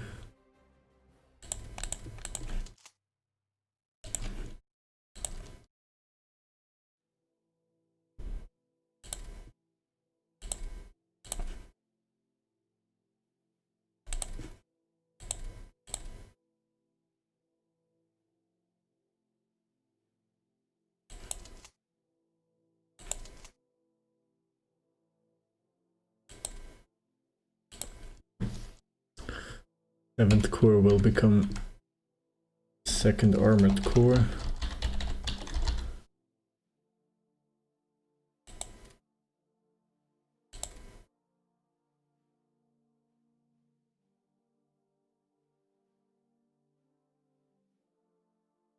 And Esposito will be replaced by Ruski.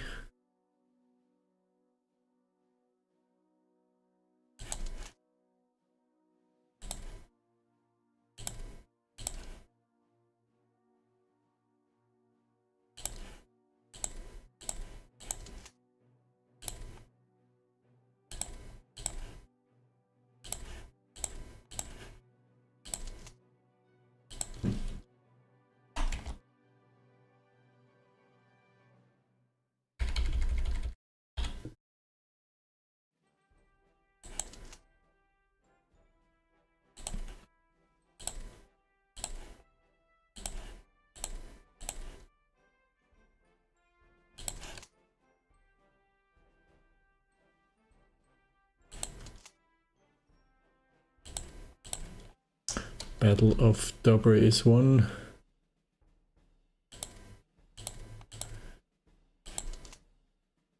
Uh, 14th and 11th Division advance. We will replace Infante.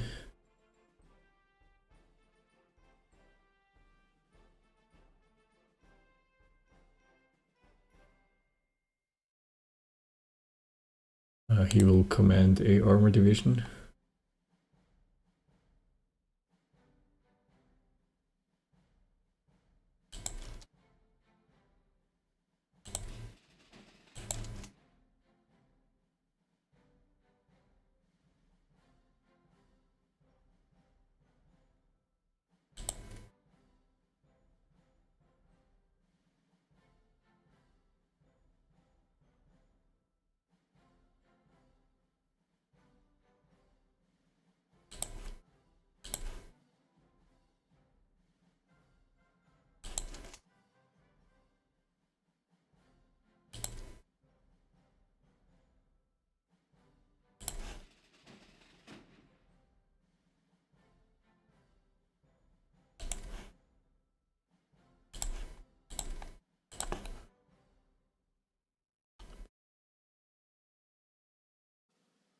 We can't load anything on this flotilla anyway.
Naval bowers.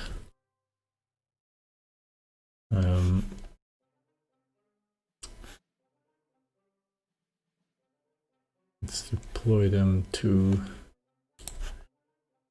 Toronto.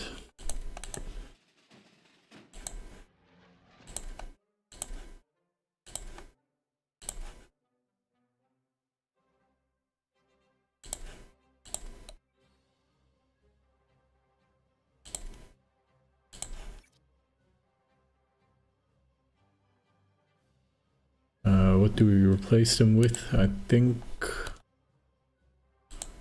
we will upgrade more light fighters to heavy fighters.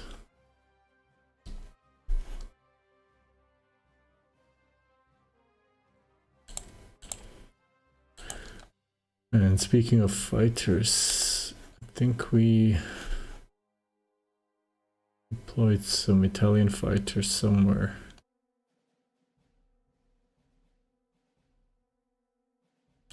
Here.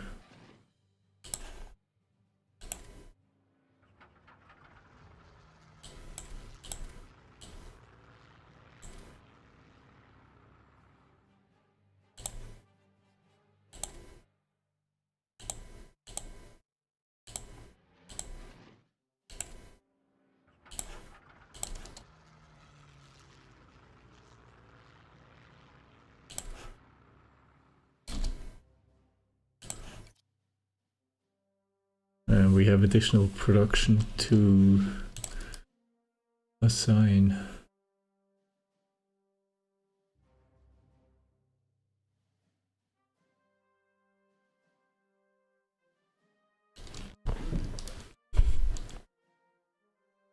Would like some medium bombers.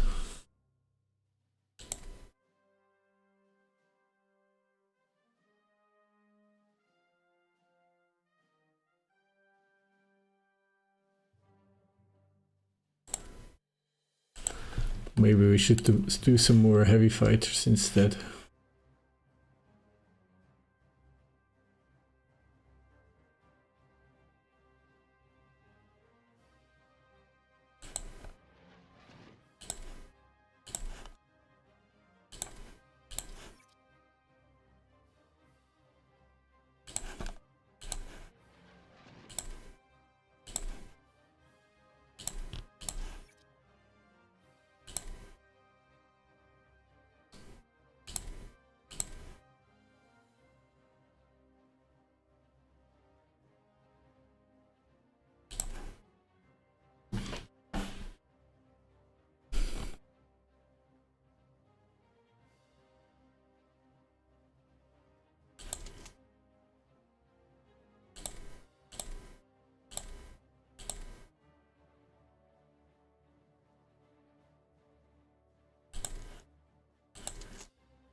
We're going to need a better commander for division as well. We'll pick Infante, the skill 1 battle master.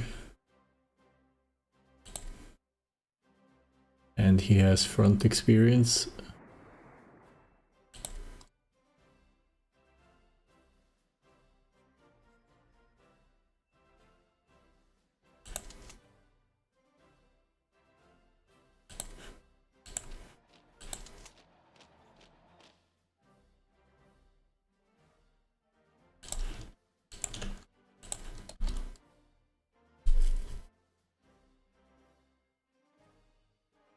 We have 2 divisions attacking Pashtunka.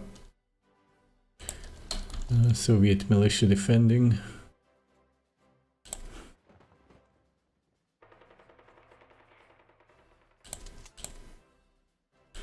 While the Isonzo and Pernero divisions have surrounded.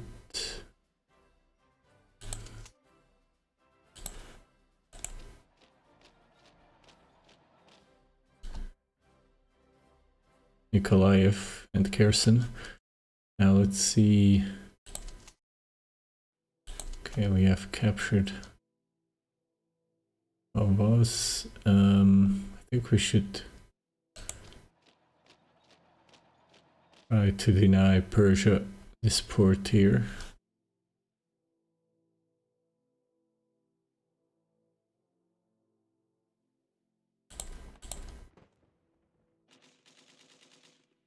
We have some garrison divisions defending.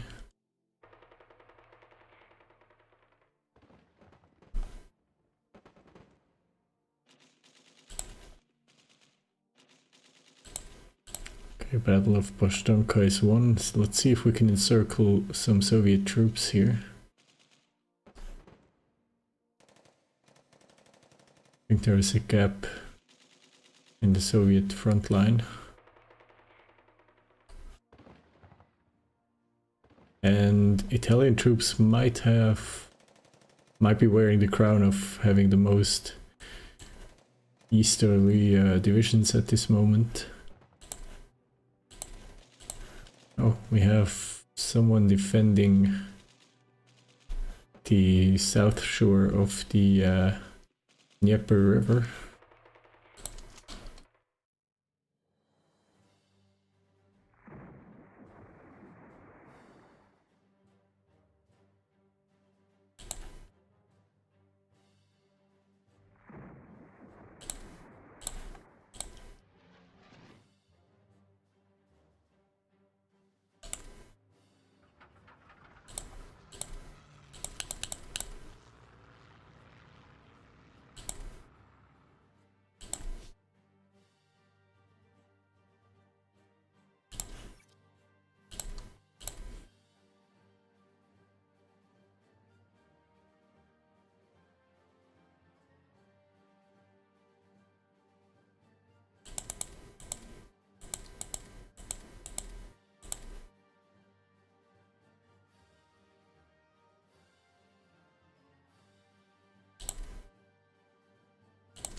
Soviet fighters putting up quite a fight.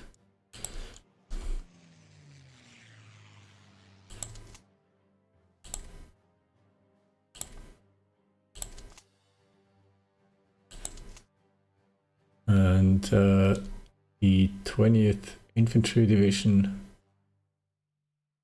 of the Royal Italian Army has reached Abhar outside of Tehran. Now the question is, can we swoop in?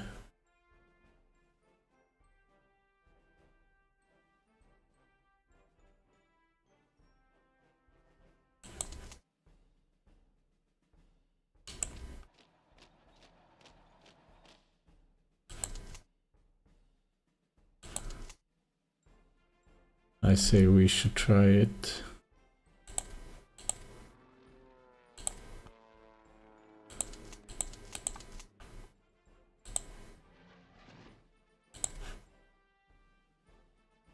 I'm going to cancel my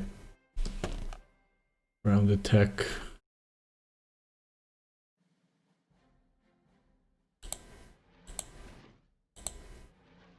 I'm tempted to redeploy my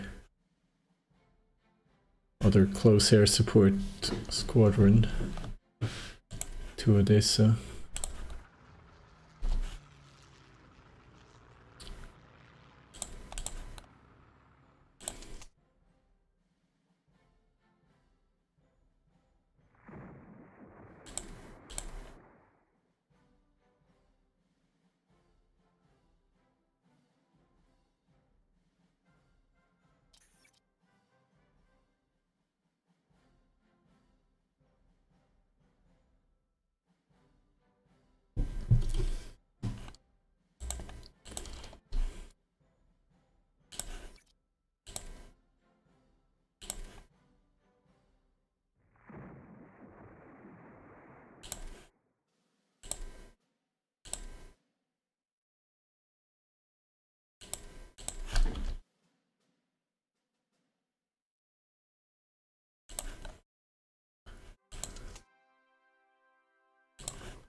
I want to see if I can go and support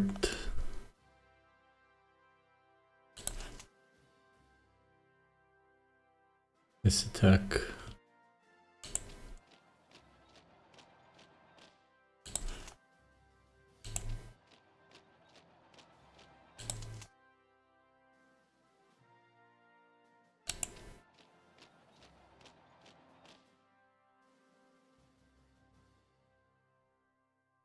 It is tempting to keep the Marine here, the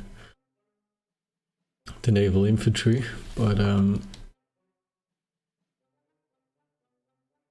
don't know, the further I move them away from a port, the longer it's going to take me to bring them back to do something else.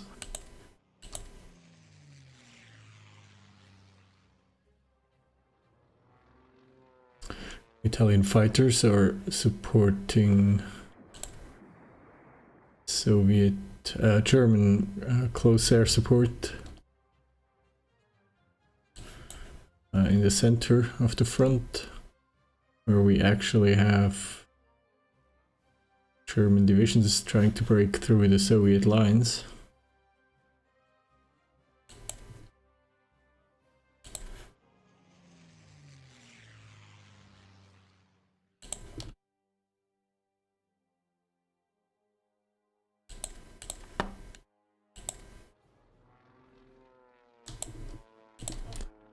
And we are countering Soviet close air support.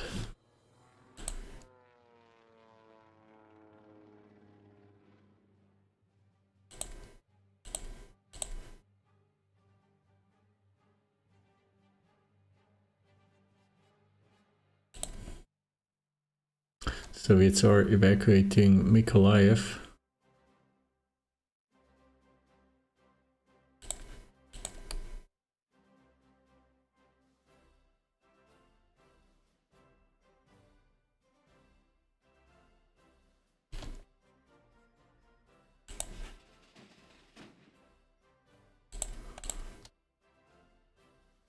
Okay, finally we catch up with the Soviets and we enter a surface battle. Rear Admiral Campioni is.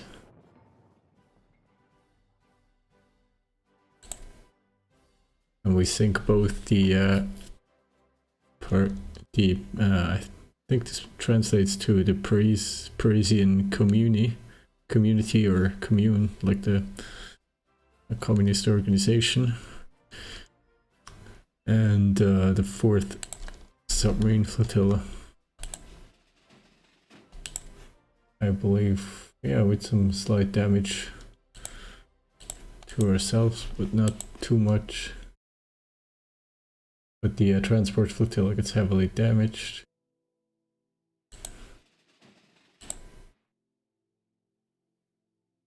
But this was a very costly interception for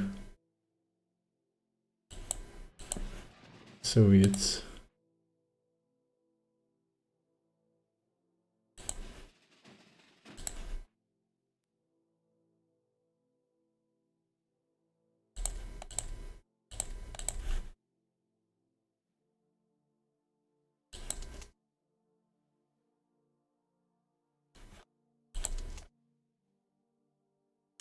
I'm canceling this attack for now.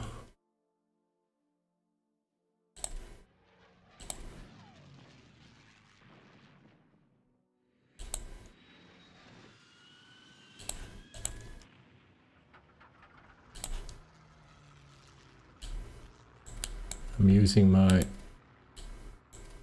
close air support for air superiority to protect my transports.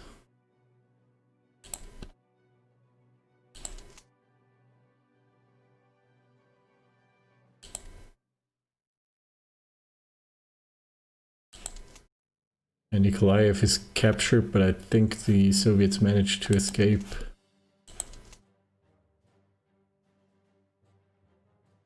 And we might not be able to exploit the breakthrough.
Okay, so I think we'll do it this way. 6th Army will take the right flank and 4th Army will take the left flank.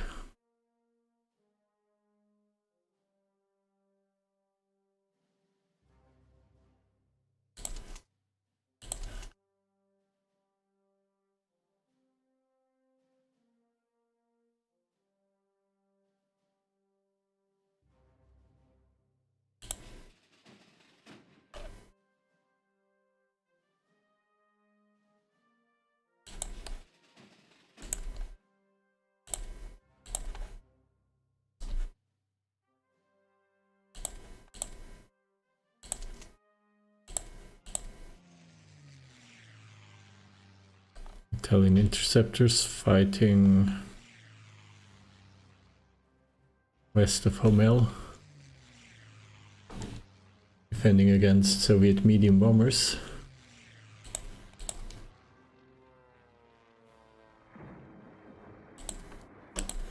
I'm going to cancel the air superiority mission for our light bombers.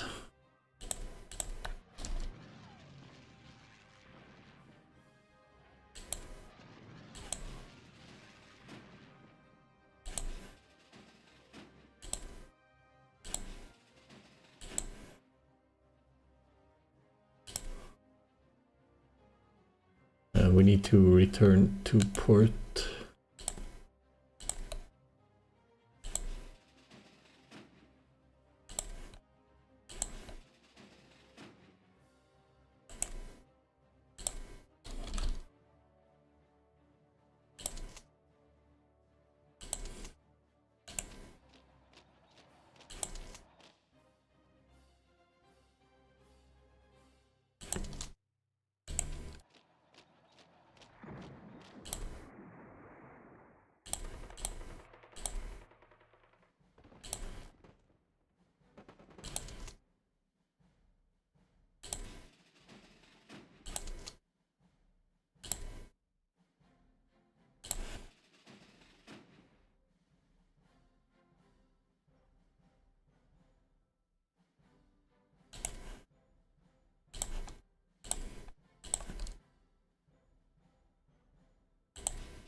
Okay, we're attacking into Dolinska with the 27th Division.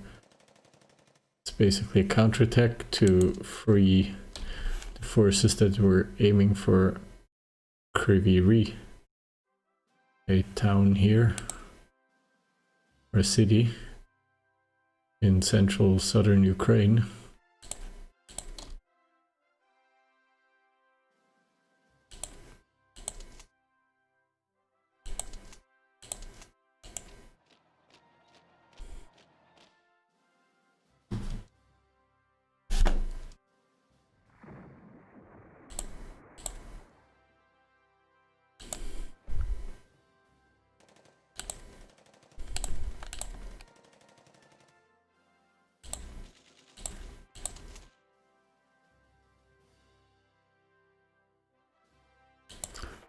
We're facing opposition in Novibu as well.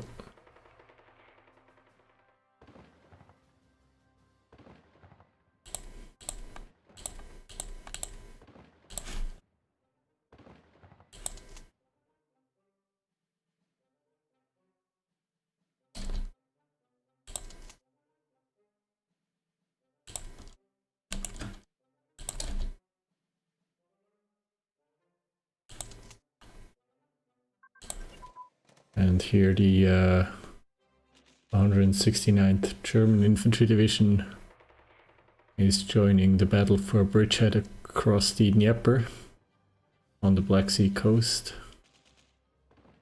And we have improved fire control system training.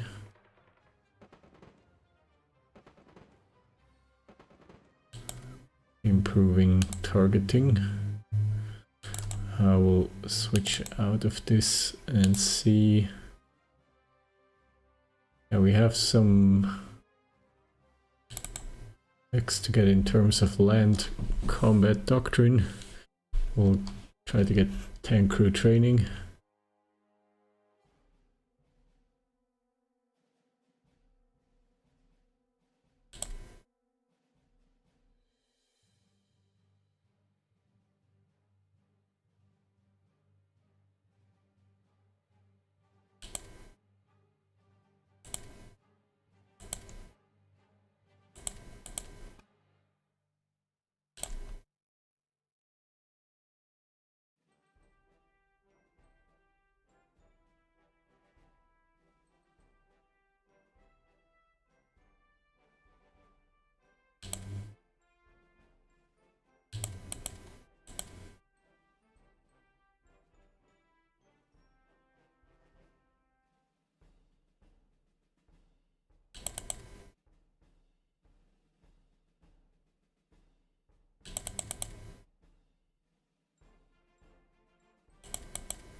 Okay. Let's see if we can get the river crossing.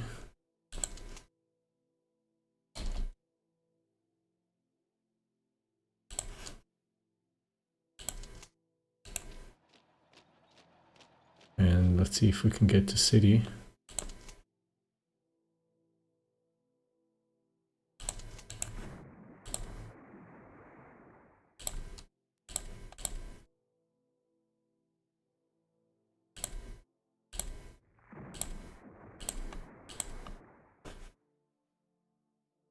And this is Italy trying to blitzkrieg, basically.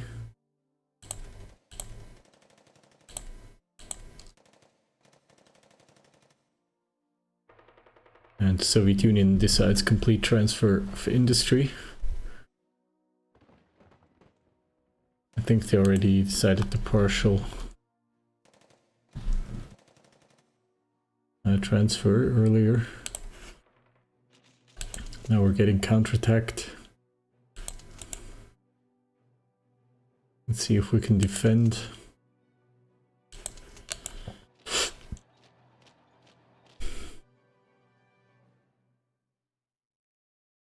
Move up with 3rd Division to try and help defend the outskirts.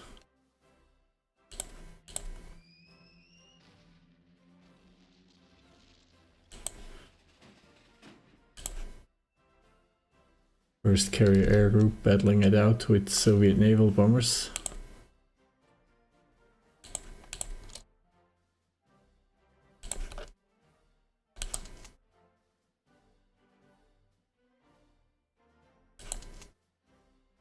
And 20th Division almost in Tehran.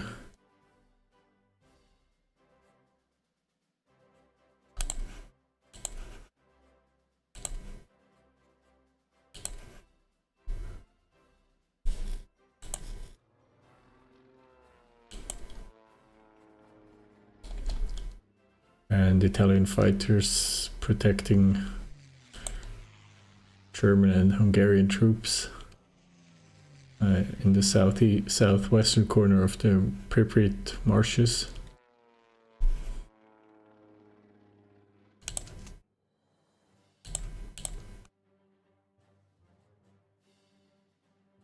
The German onslaught is massive and rapid. German cavalry has reached the outskirts of Leningrad.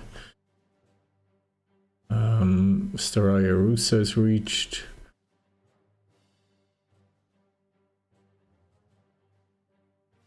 And Soviets are still being driven back. Vitebsk has been reached. Smolensk is within reach.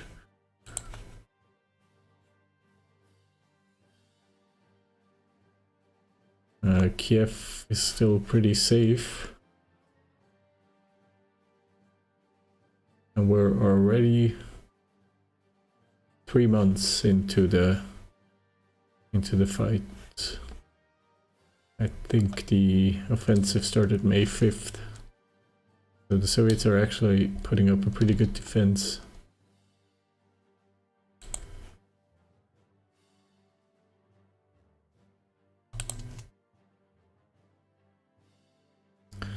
German medium armor is in the south as well.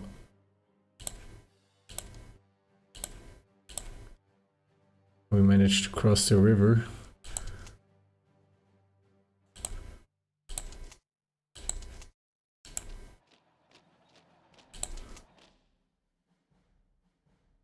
Now let's hope that we can encircle these Soviet troops. I'm going to have to pull back my carrier task force.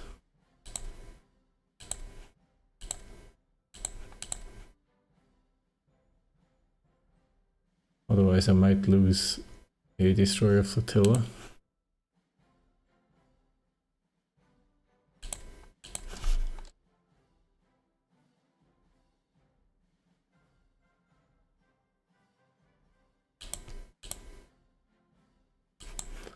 But we have naval bombers in Romania, so we're going to try and convoy hunt in the entirety of the Black Sea.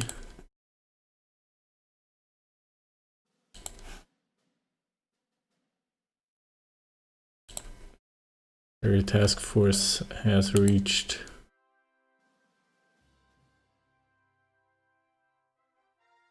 Odessa to repair.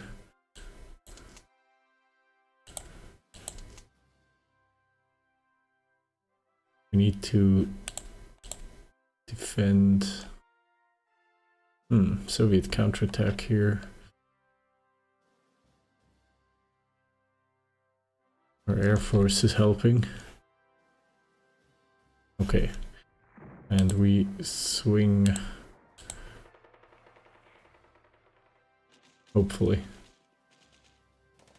this battle here so we can hold in front of HoI3 HPP, and I'm sure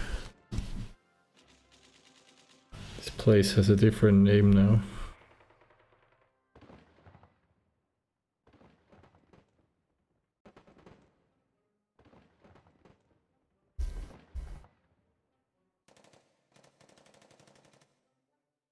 It is still called HoI3 HPP.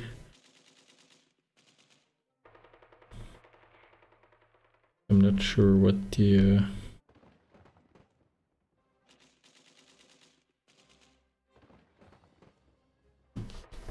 official English name is.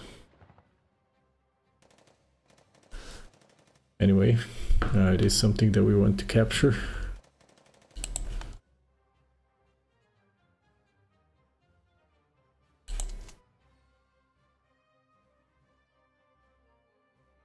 Hopefully we'll get some support from the Germans soon.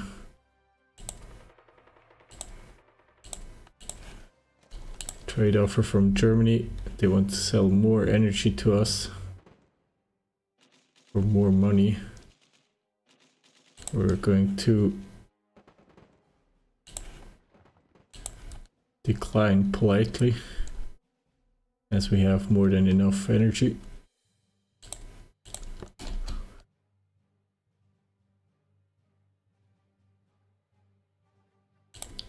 Battle of Tehran is won, and the 20th Division is about to capture the city.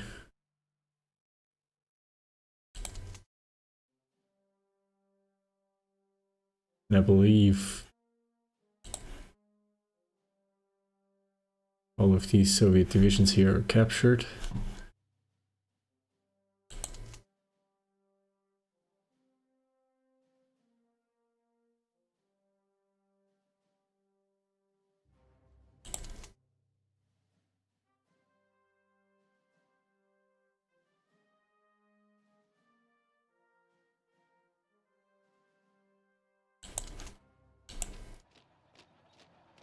I'm going to push north with the 25th Division. The idea is for the Persians not to cut off 20th Division. Maybe we can push away the Persian cavalry.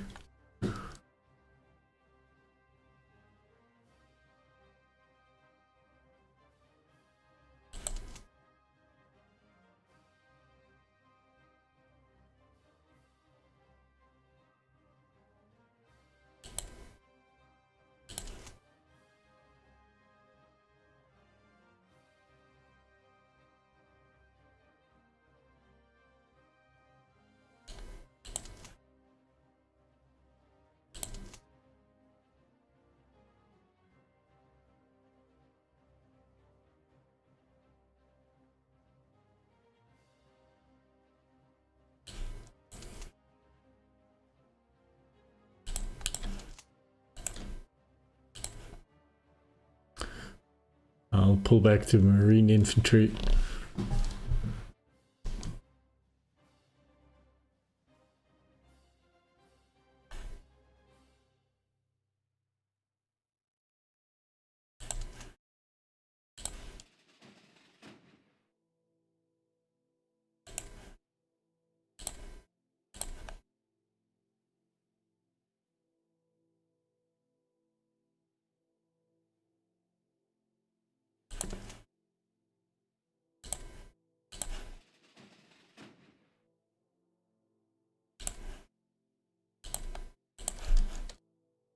They will be replaced by regular infantry.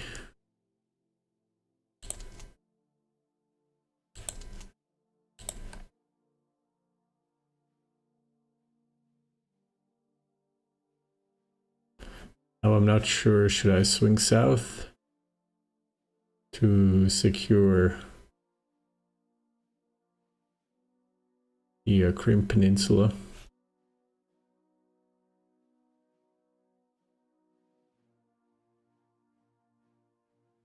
I would like to keep my army concentrated.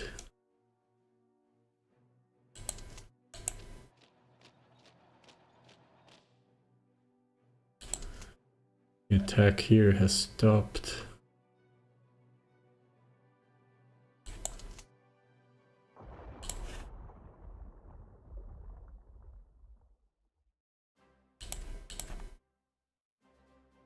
Okay, we have some Soviet submarines operating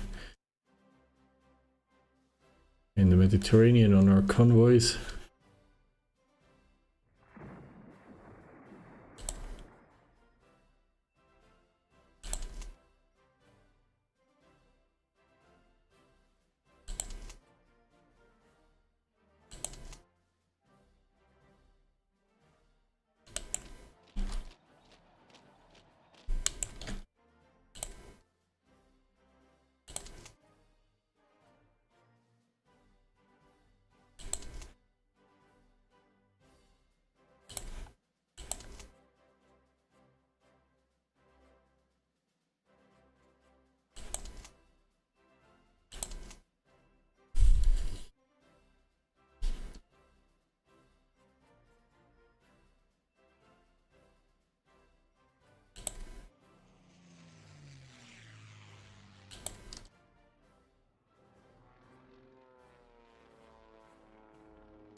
We see somewhat of a Soviet counterattack here. Roughly 4 divisions, including medium and heavy armor and motorized infantry. Pushing south, we only see 1 German division defending here and a few Romanian divisions on the retreat, although 2 Hungarian divisions are hopefully moving in here to put up a defensive line and stop this Soviet counterattack. Looks like the German offensive in the north is stalling, also in front of Leningrad. Hasn't been a lot of movement.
Okay, Soviet naval bombers attacking Italian transports in the Aegean Sea.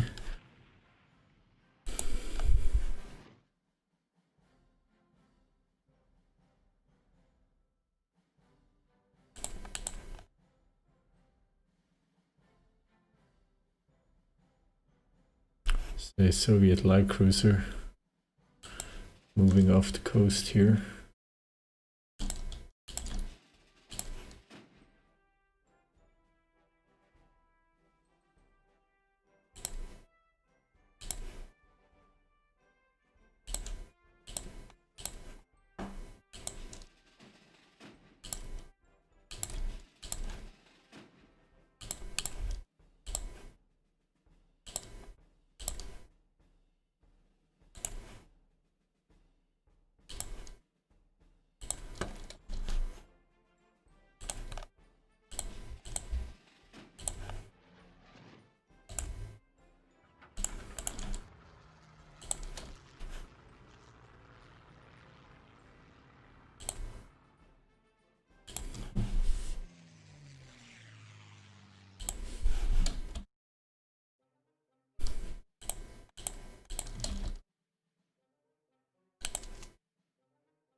For the Soviets abandoning the Crimea Peninsula.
Wait, these transports should stay in port until I know what I'm going to do with them.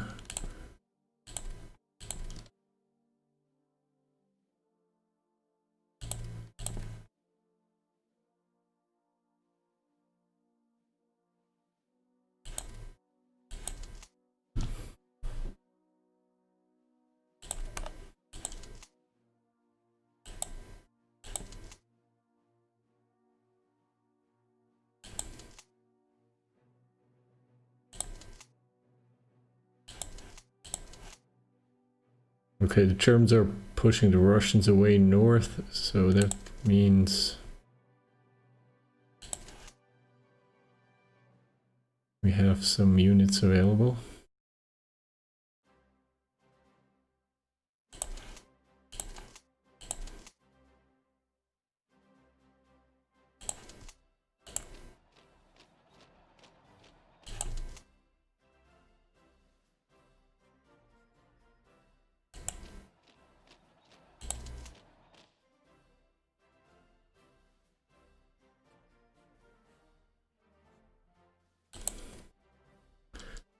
Hilera is a good commander.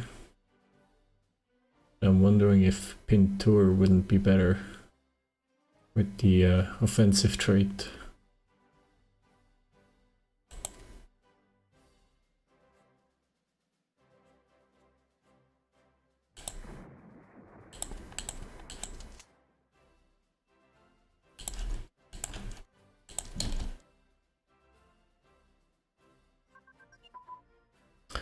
And we have developed underway replenishment, extending the range of most of our ships.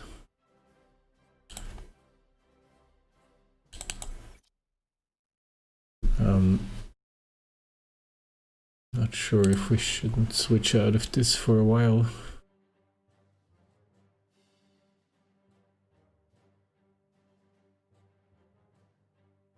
Yeah, I think we should develop mechanized infantry.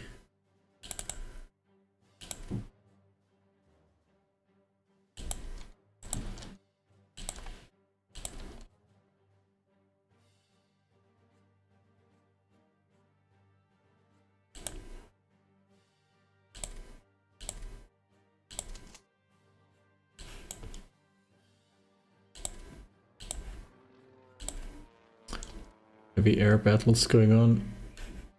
Italians taking a lot of damage. What's going on with this Soviet counterattack that we saw briefly? I think it's stopped by the combined effort of Hungarians, Romanians, and Germans. Vitebsk fell. Soviets are being pushed back, but the front line in the north is static.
Okay, Italian light armor is now trying to swing around Kryvyi in the south, while the Germans have pushed the Russians north.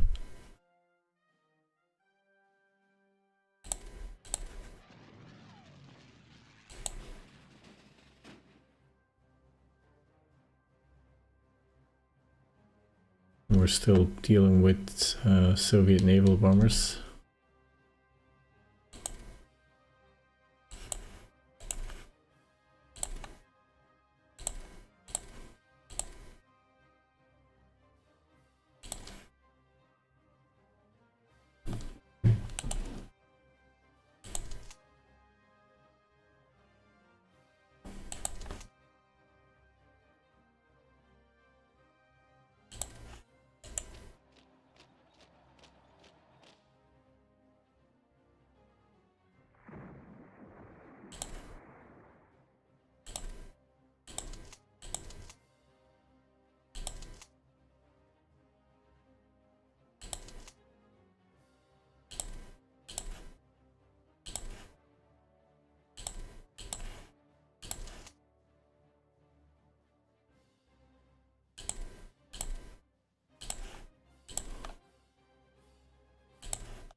12th Division is assigned to 4th Army as Army Reserve.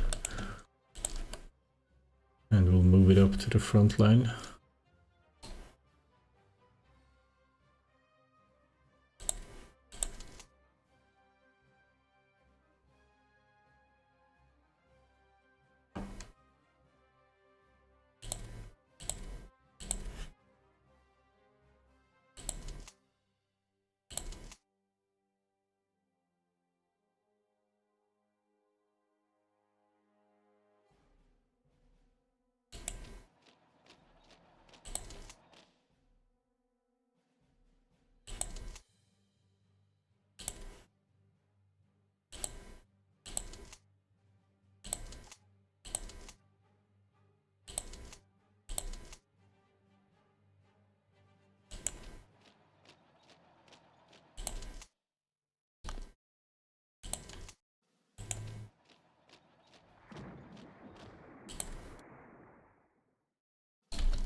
We have reached Tehran actually.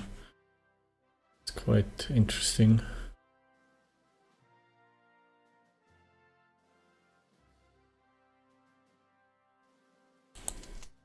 So with the friendly troops I have to push closer.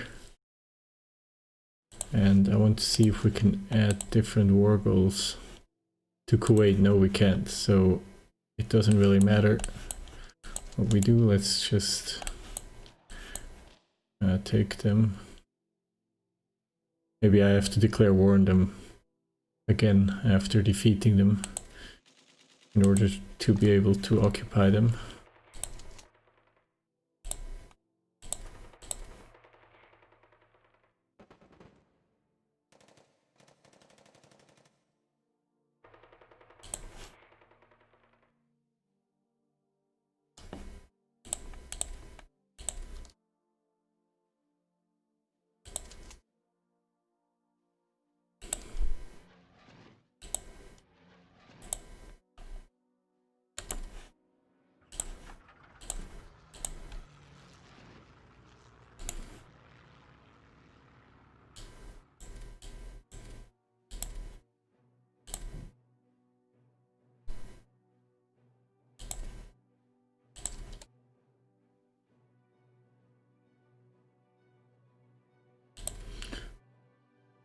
I'm trying to fly night attacks with my assault bombers, but it's not working really.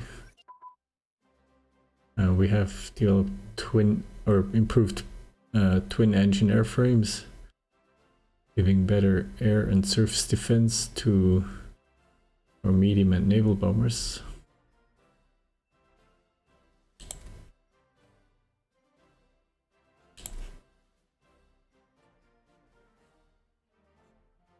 And we can now research the improved medium bomb, which we will do.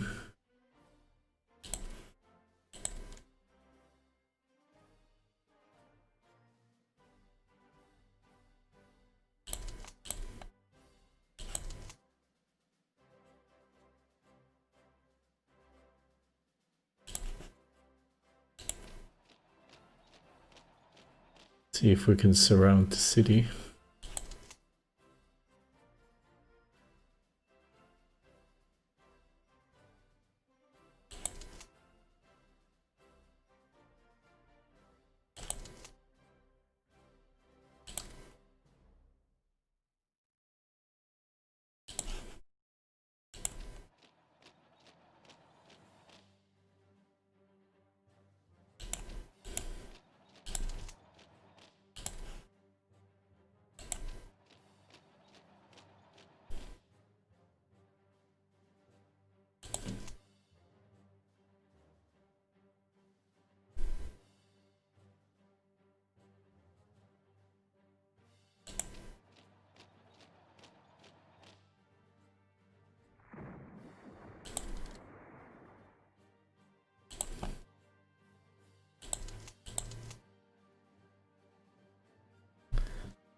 The Germans might have an encirclement in mind here. Finland enters a military alliance with Germany. Cool.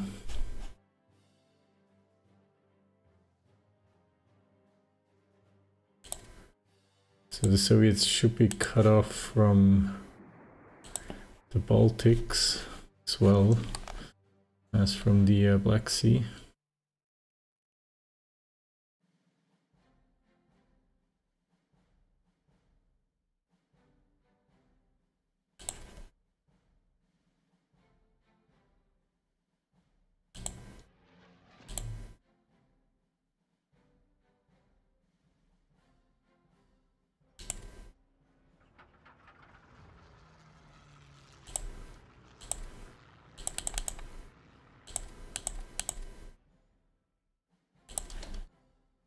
Let's bombard a couple of ports for a while to see what's going on.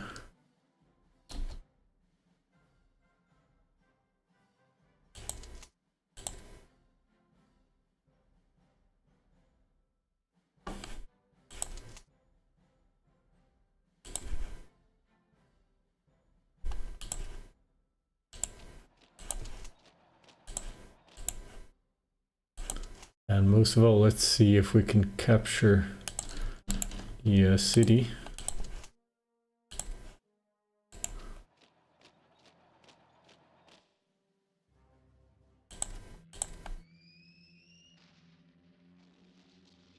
Ooh, the British are back with a fleet. 2 carriers, a heavy cruiser, a battleship, 2 destroyer flotillas off the coast of Tanzania.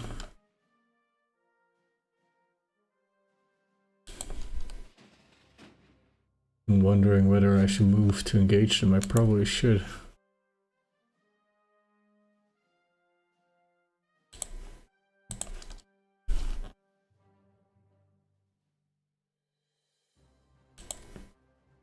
I will lose a submarine flotilla to the British.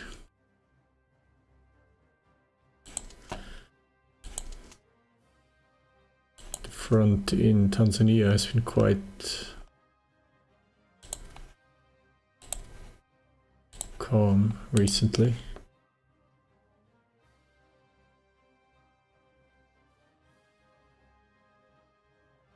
While the entire Ethiopian army is on the way to the Middle East.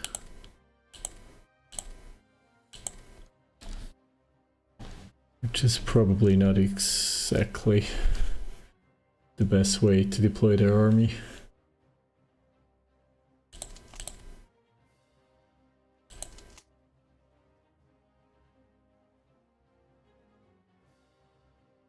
Okay, this industrial center falls.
We're taking away some IC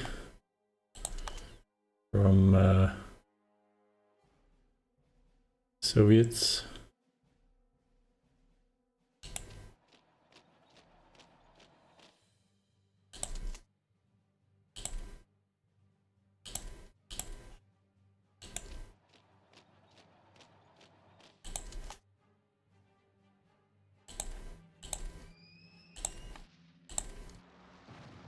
We found the British fleet. It's a fairly even battle, I suppose, thanks to the two CVs, and the British CVs are pretty scary, so maybe this isn't going to end too well for us.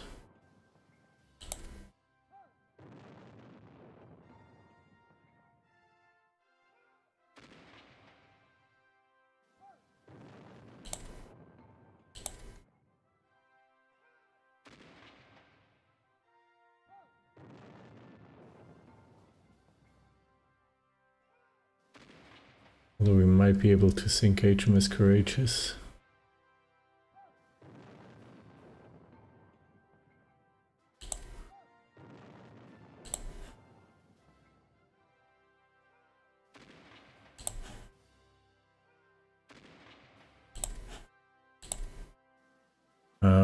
Okay, we lose the Reggio Marina Caio Duilio, a modern, relatively modern battleship, and we sink their carrier HMS Courageous. So this was basically a trade, but we have a lot of heavily damaged ships.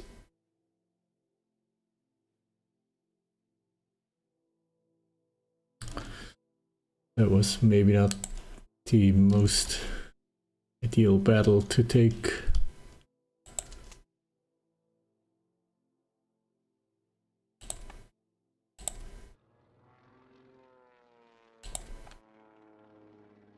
Now is the German army advancing. Homel almost reach.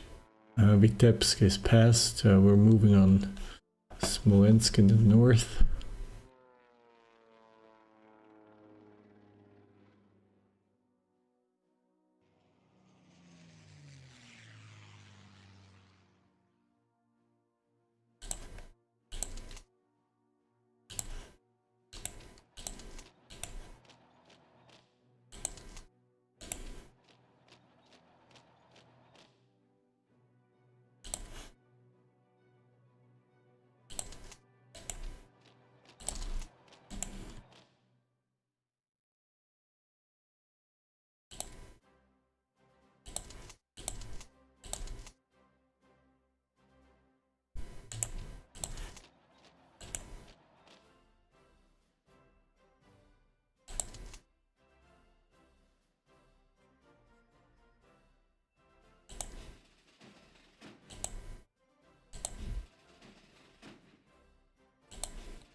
Okay, that's our fleet heavily damaged. -1 battleship.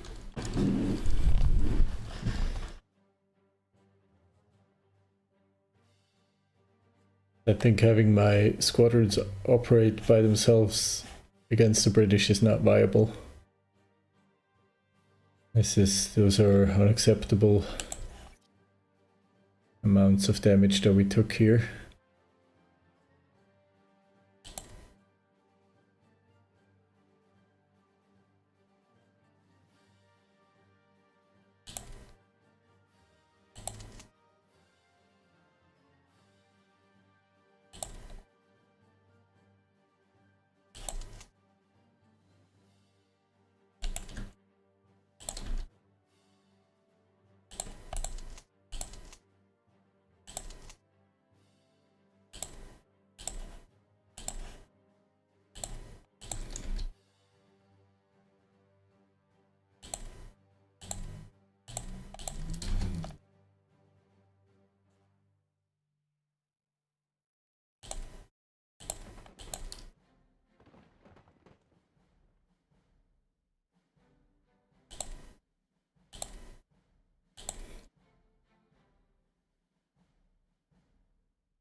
British are starting to feel more confident in Tanzania or southern Kenya.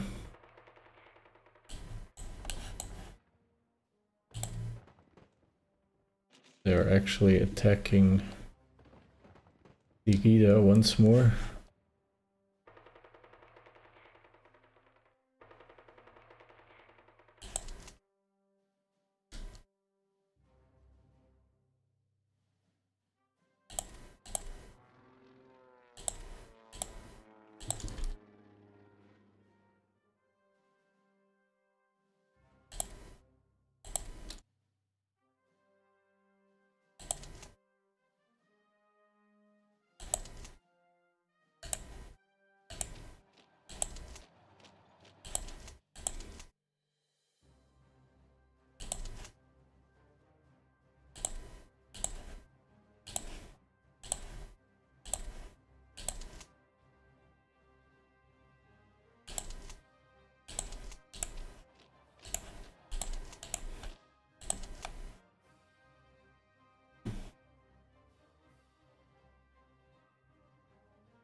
Okay, we see... Wait, what's going on? Why? Kuwait captures an Iraqi port with an HQ, but won't capture Kuwait.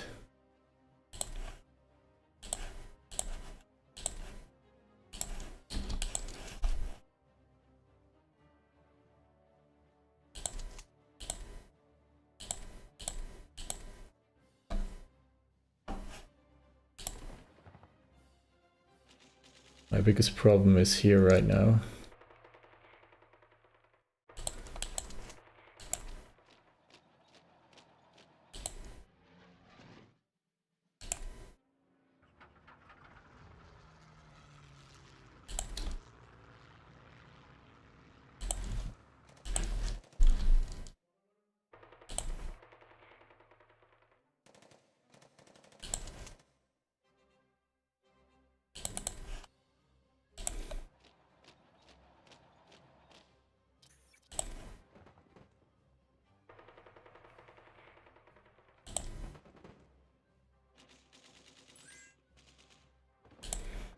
Trade offer from Japan, they would like fuel from us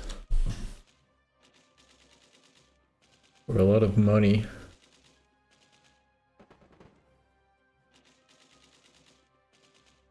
I suppose we can accept this for the time being as part of our partnership.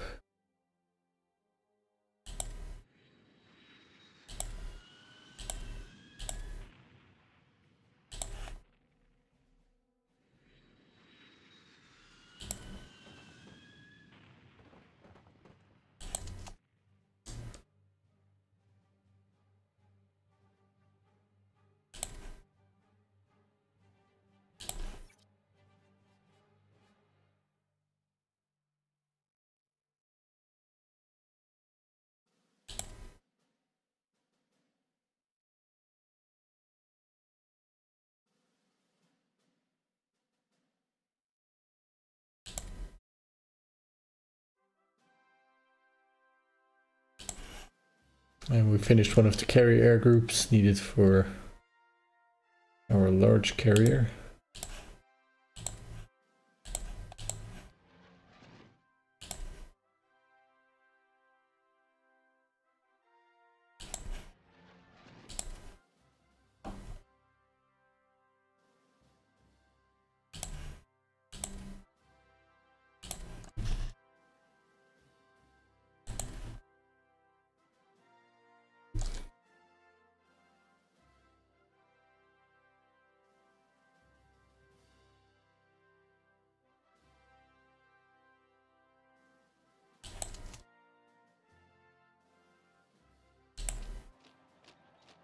Let's see if we can surround these divisions here.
Gita is going to be a problem.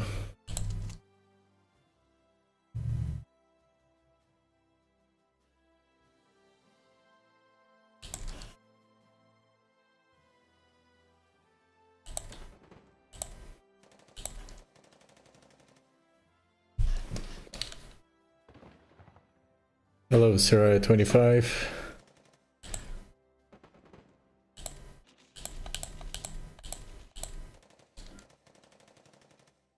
Way breaking the trade agreements.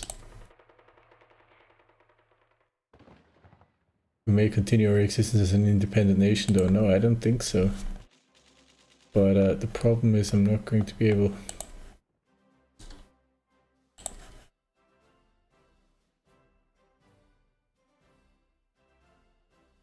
to declare war on them again. Not right now, anyway.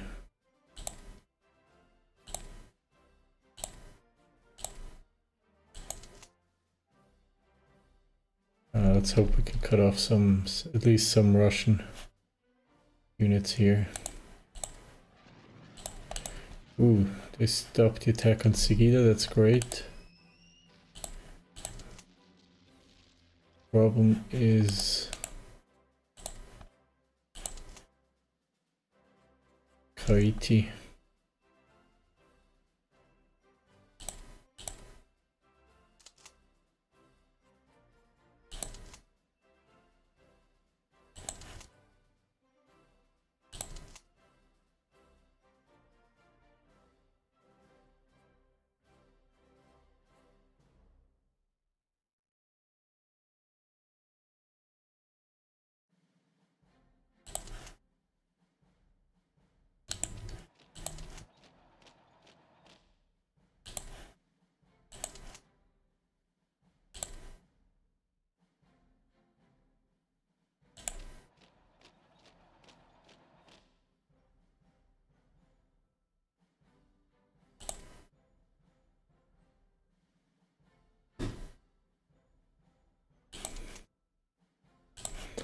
Going to pull back the light armor.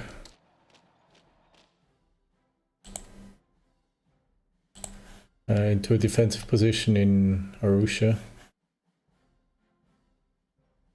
So in case these divisions pull back.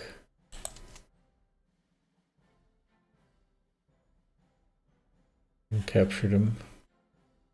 I don't know, I might have to pull this division back as well. To Tonga.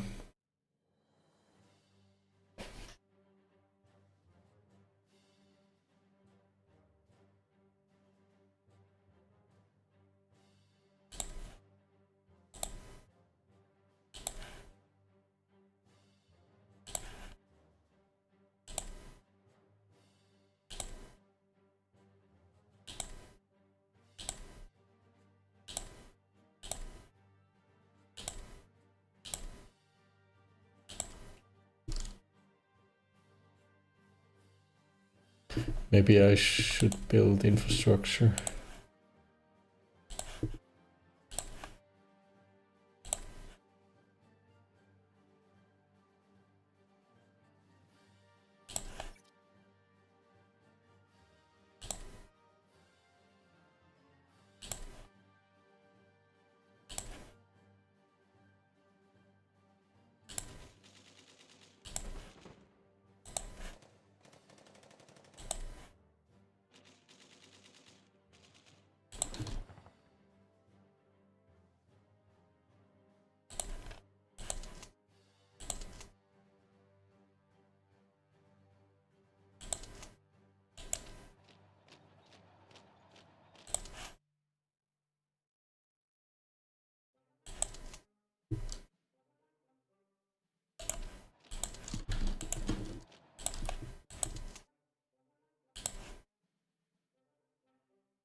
Okay, now after cutting off the Crimea and capturing large parts in the South Ukraine, there is a swing north, at least mostly by Germany, which we are partially supporting with the 4th Army.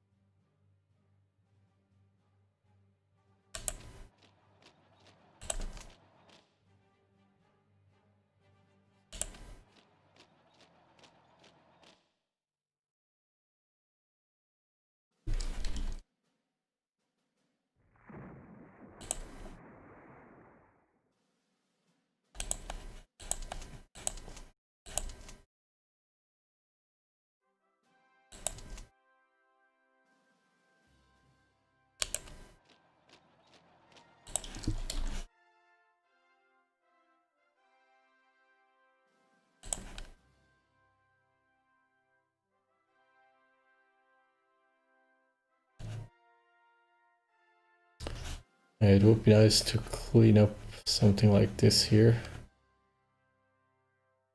Front line is actually pretty thin just north of Odessa.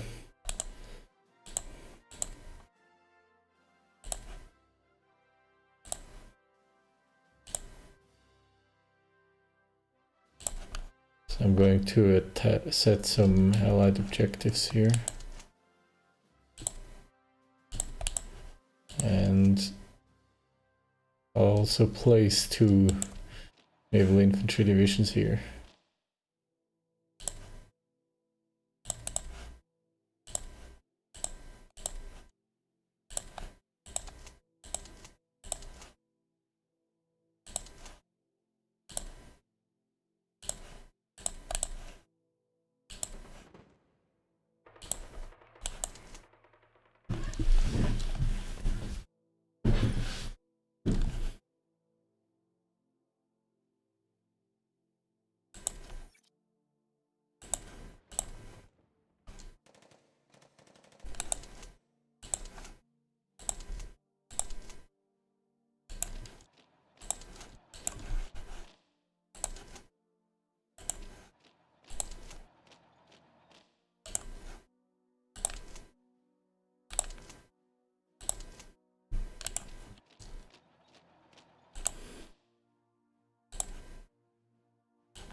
I'm going to cancel this mission here to prevent further losses.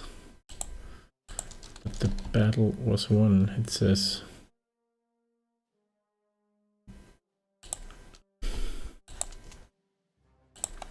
Probably for the ground troops.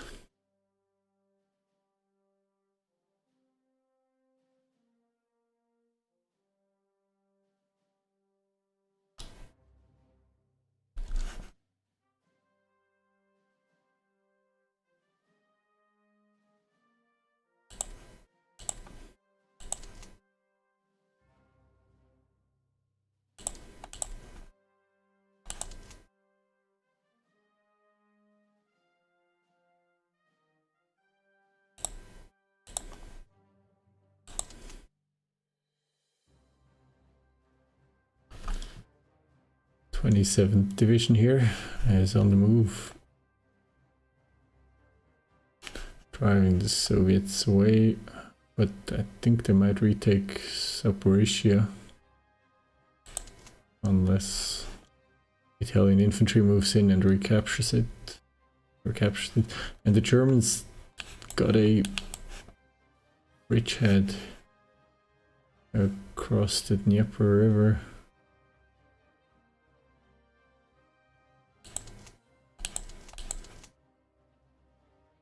Are they able to secure it, or are they being driven back immediately?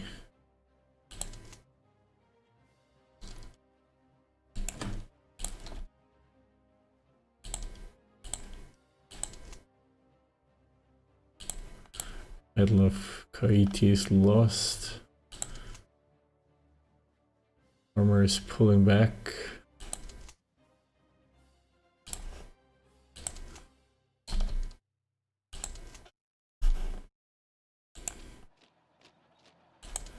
Let's keep the pressure up.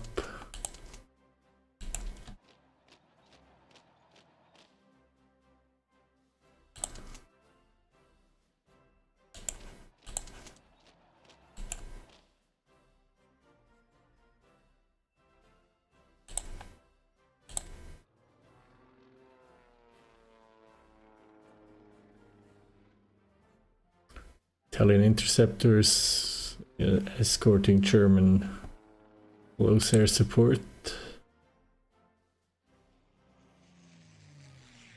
And Finland has declared war on the Soviet Union. Great.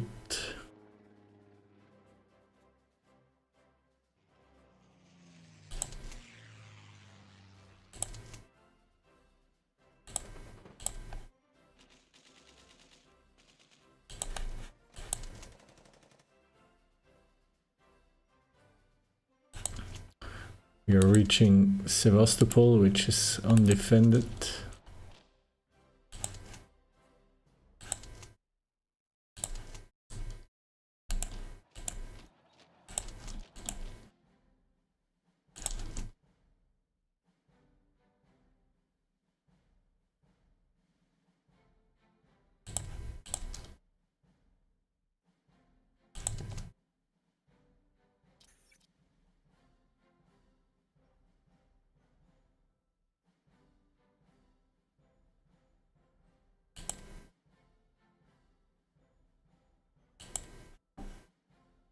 I think our first squadron of heavy fighters has finished upgrading.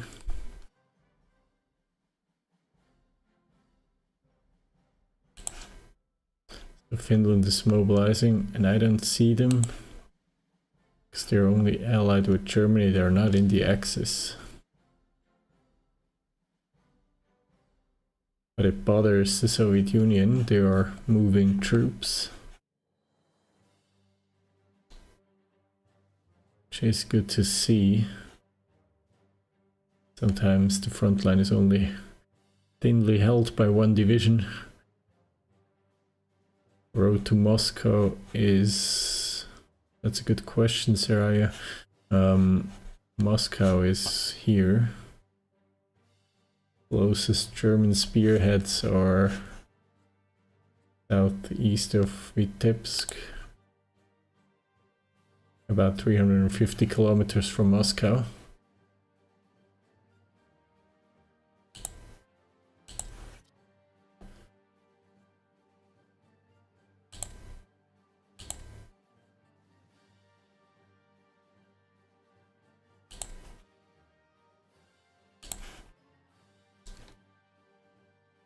We're about to capture Sevastopol.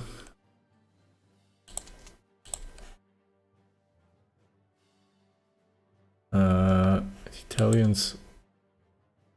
that's not good. The Italians are cut off in Tehran, so we need to reopen.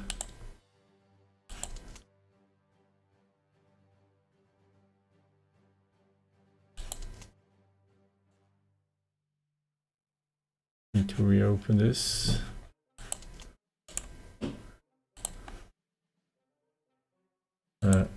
Kuwait. We have a truce with Kuwait, which is annoying.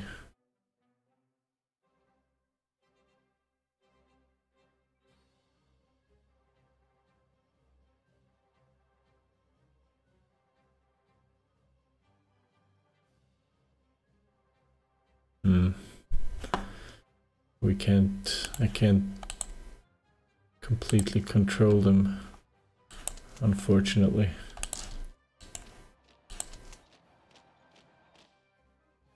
Motorized infantry disorganized.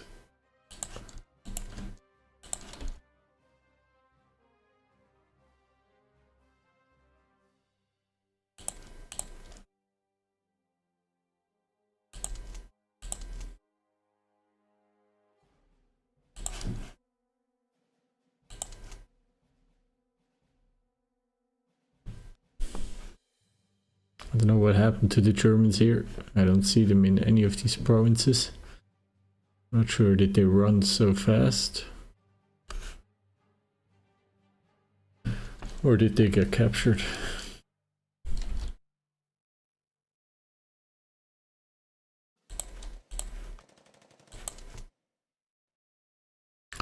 Mariupol is under attack and hopefully about to fall.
I should have cancelled this defense earlier, then I could have pulled back some troops into Tonga.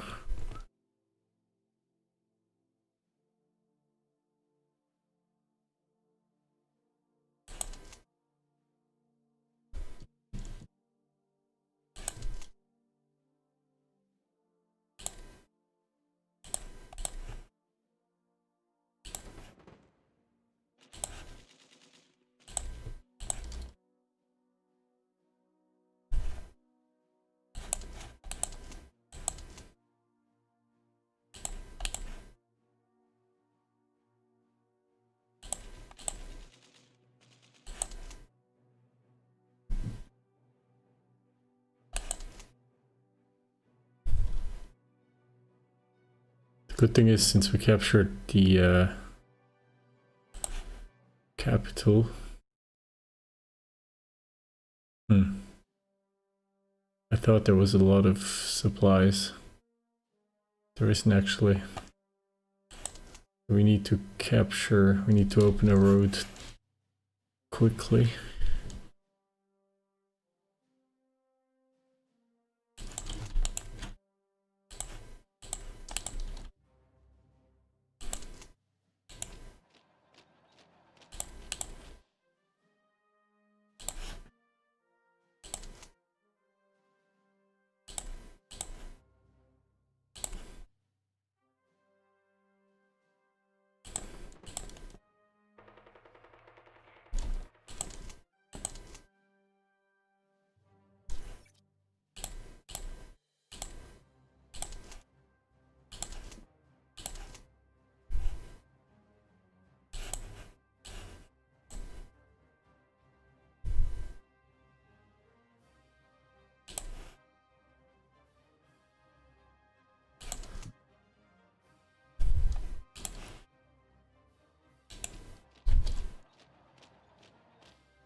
We're starting to struggle slightly against Soviets, especially as soon as they move in medium armor.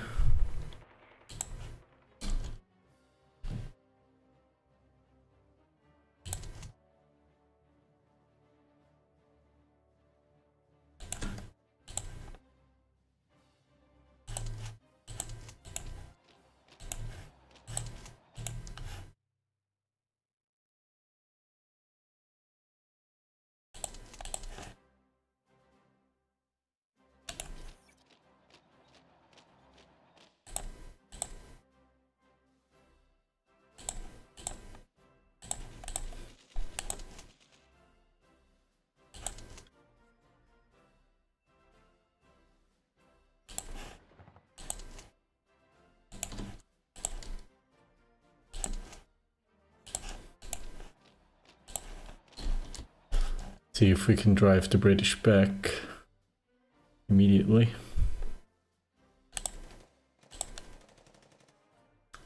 Yeah, 14th Isonzo Division is under attack. Where though?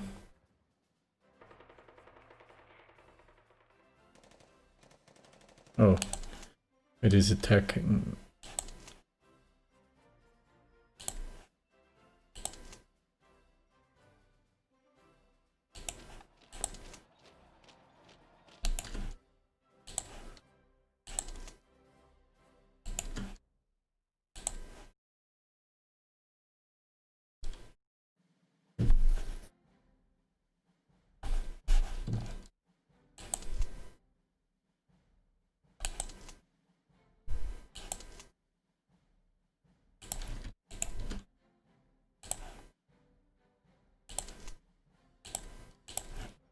Wait, so there is a gap in our own front line and the Soviets are swooping in,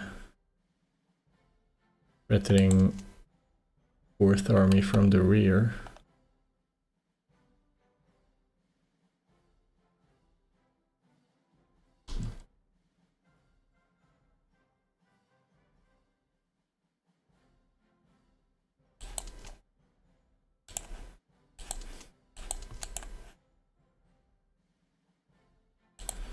So I'm going to cancel these attacks.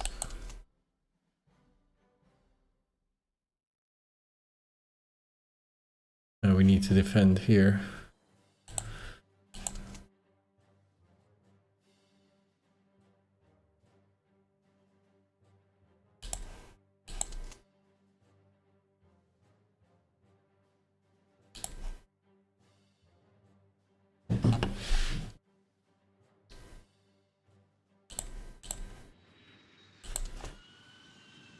At least the defense of HoI3 is looking good. I think we should be able to retake the province. But then the dance begins again with all these disorganized divisions. Essentially, which side manages to reorganize its forces first. And of course Ethiopia sending units to 20 militia brigades to the Middle East, to northern Iraq. Iraq, by the way, progressing into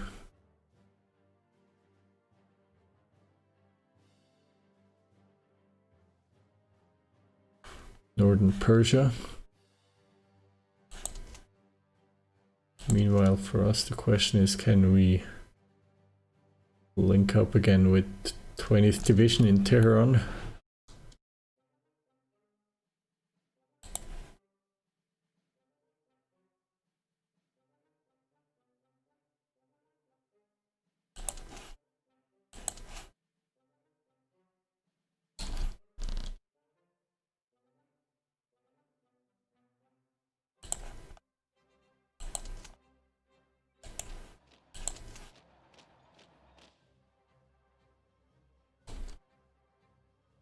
Okay, the Hungarian Infantry Division under Lieutenant General Antal stopped the Russians, although our army HQ is right on the front line without basically any protection.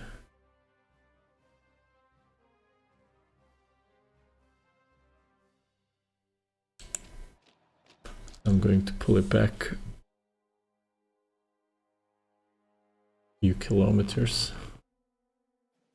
The Germans again breaking through, making life hard for the Soviets.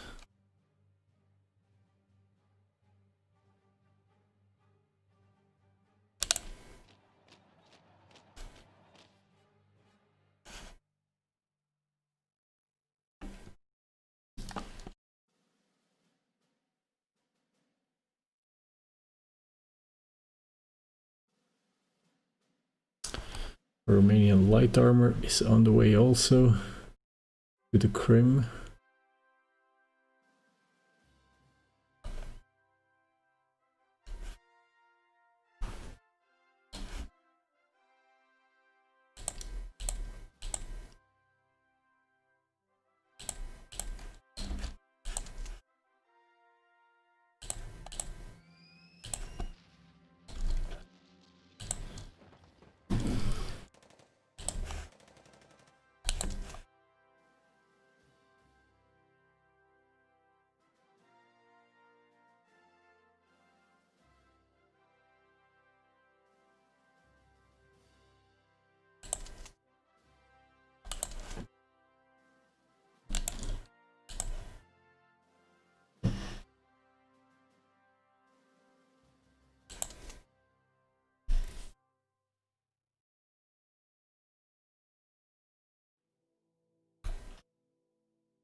And again, we have overtaken a Soviet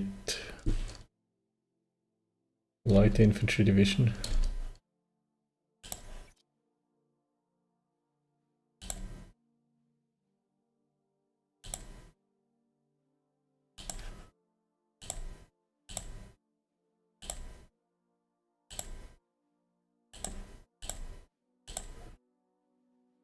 Which has been captured. And there are no defenses whatsoever, only some militia. We'll try to see if we can run and capture Rostov-on-the-Don. —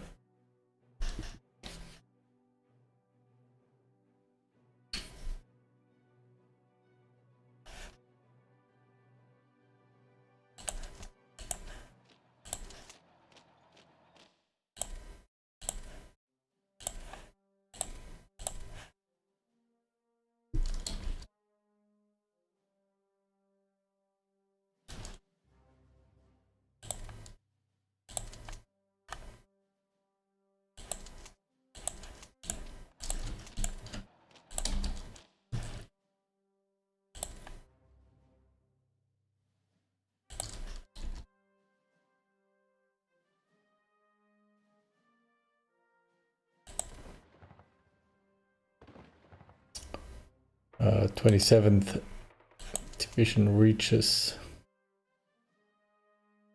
outskirts of Rostov-on-the-Don in Taganrog. And we have garrison and militia defending this small port.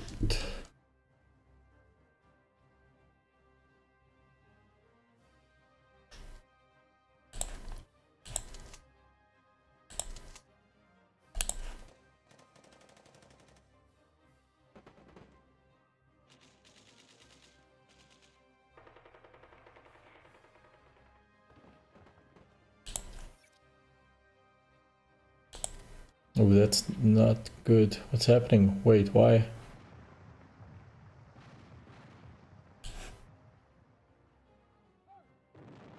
What?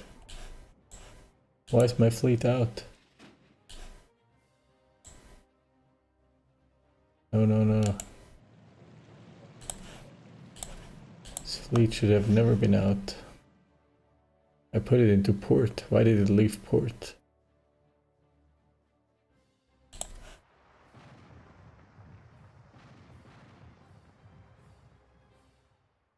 We lost another ship.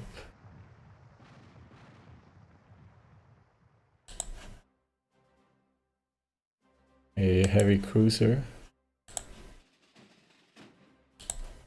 You should just go to port, not leave it ever. No one said anything about leaving. Ah.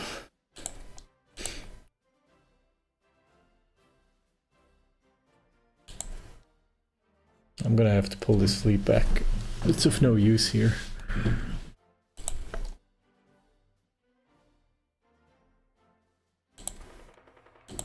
Yes, now it happens, what I was fearing. My army HQ is being attacked in the back.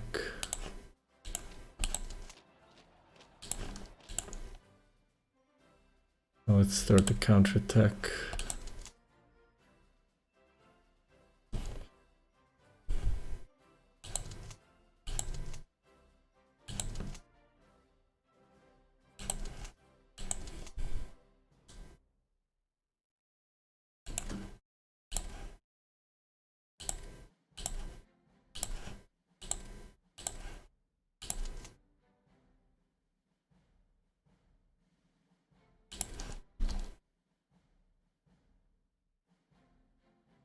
But the Italian army is generally successful, at least along the coast of the Black Sea. We just have to be careful that we don't overstretch, because we're now basically at a point where we have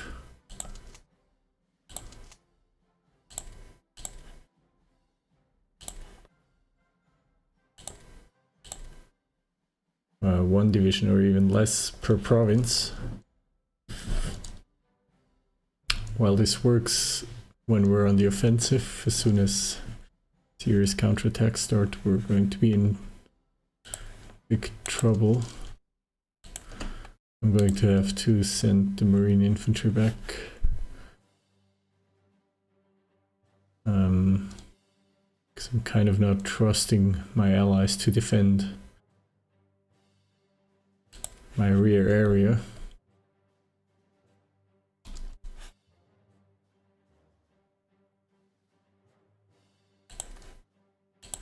And I'm probably going to have to halt my offensive as well. Consolidate, cooperate and coordinate, especially with the Germans. Battle of Taganrog is won. So is this battle. Now we have interceptors again supporting the Germans.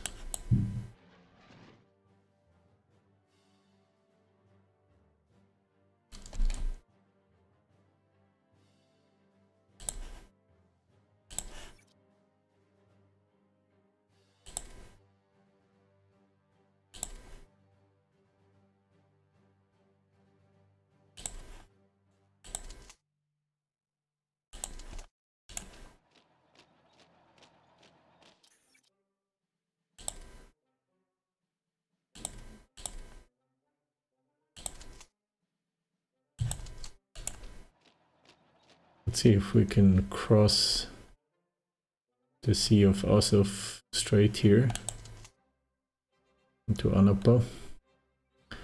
Doesn't look like there are any defenders left here. There are some Soviet naval units that will probably be driven out soon.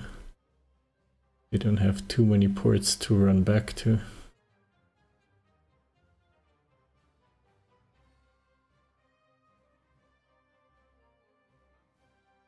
After Taganrog falls, which should be any moment now, Soviets will be left with only 2 major ports on the Black Sea.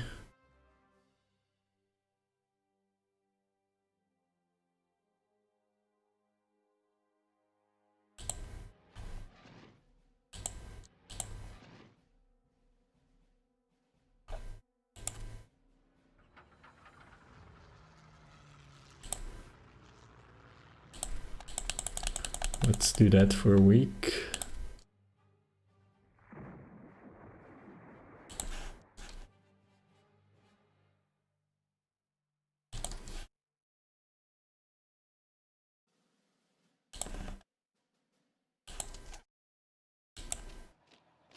See if we can swoop in and capture. No, we can't.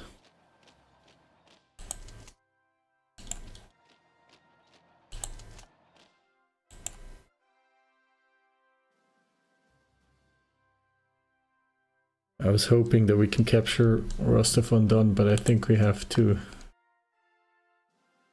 issue a halt order for Vecchiarelli. I mean, he would love to capture Rostov, but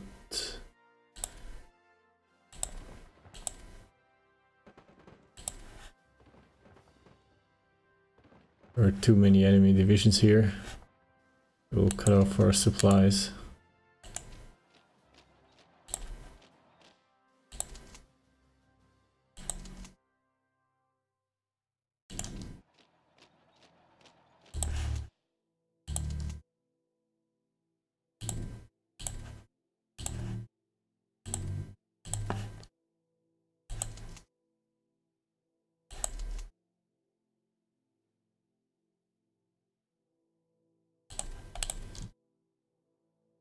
Okay, finally the Battle of Dolinska is won, and we're protecting our rear area.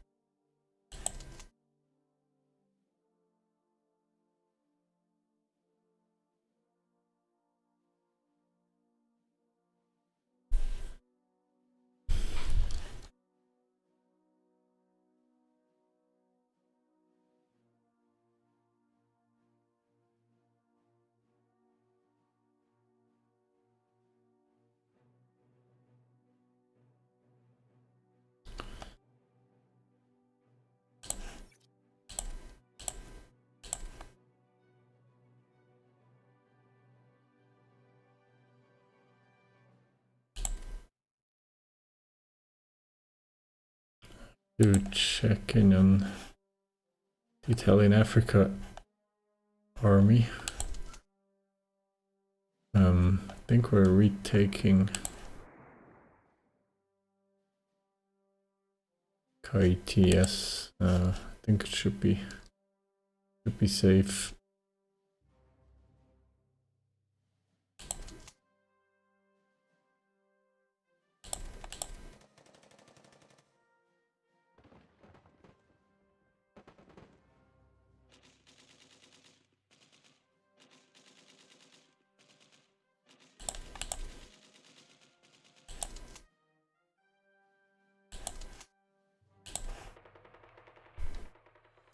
They're really defending against 2 Soviet naval infantry divisions and militia. The port that he tried to capture.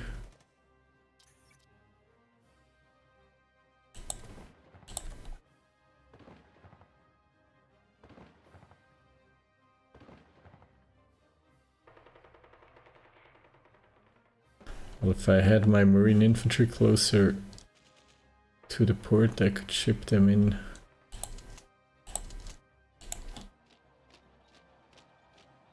But I don't. Yes, Kaiti is captured. 2 more divisions are on the way in.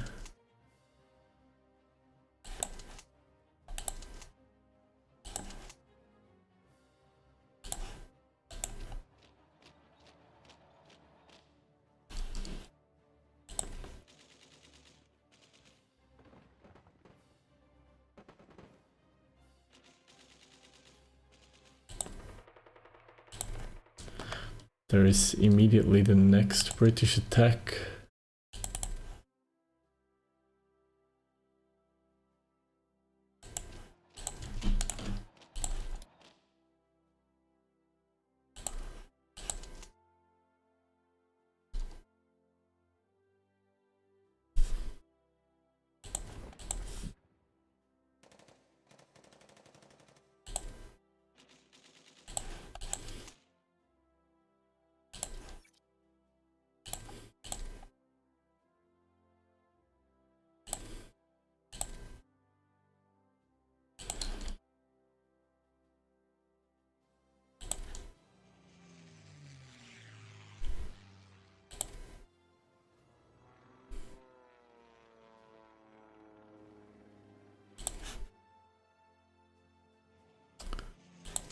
And we have a strong Soviet counterattack on the Dolinska, which we just captured.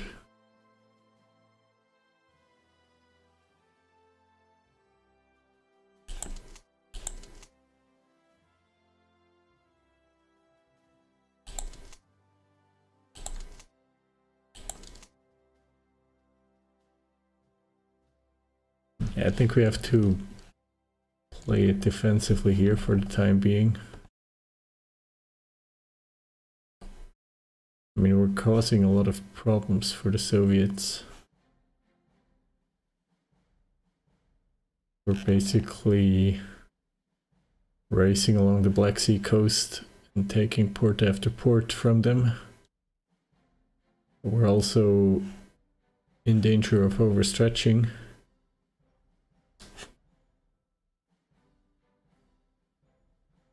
And one of the biggest problems is we're not... The good thing is we're capturing IC. So in the south of the Ukraine and in the east there's a lot of IC concentrated. So here, for example, that's 4 IC.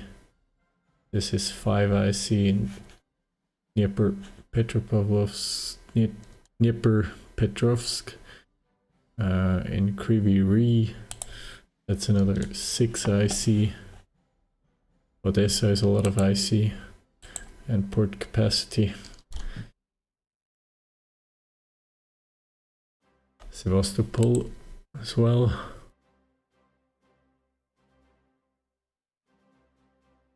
But the problem is we're not encircling any troops and destroying large portions of the Soviet army.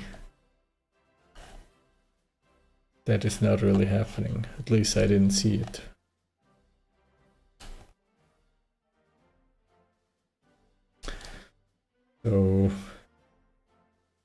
those are some of the issues that we are facing.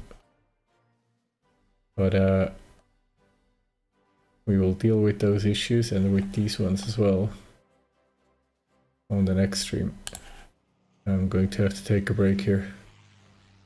Thanks everybody for stopping by. I'll see you probably tomorrow with the next episode here.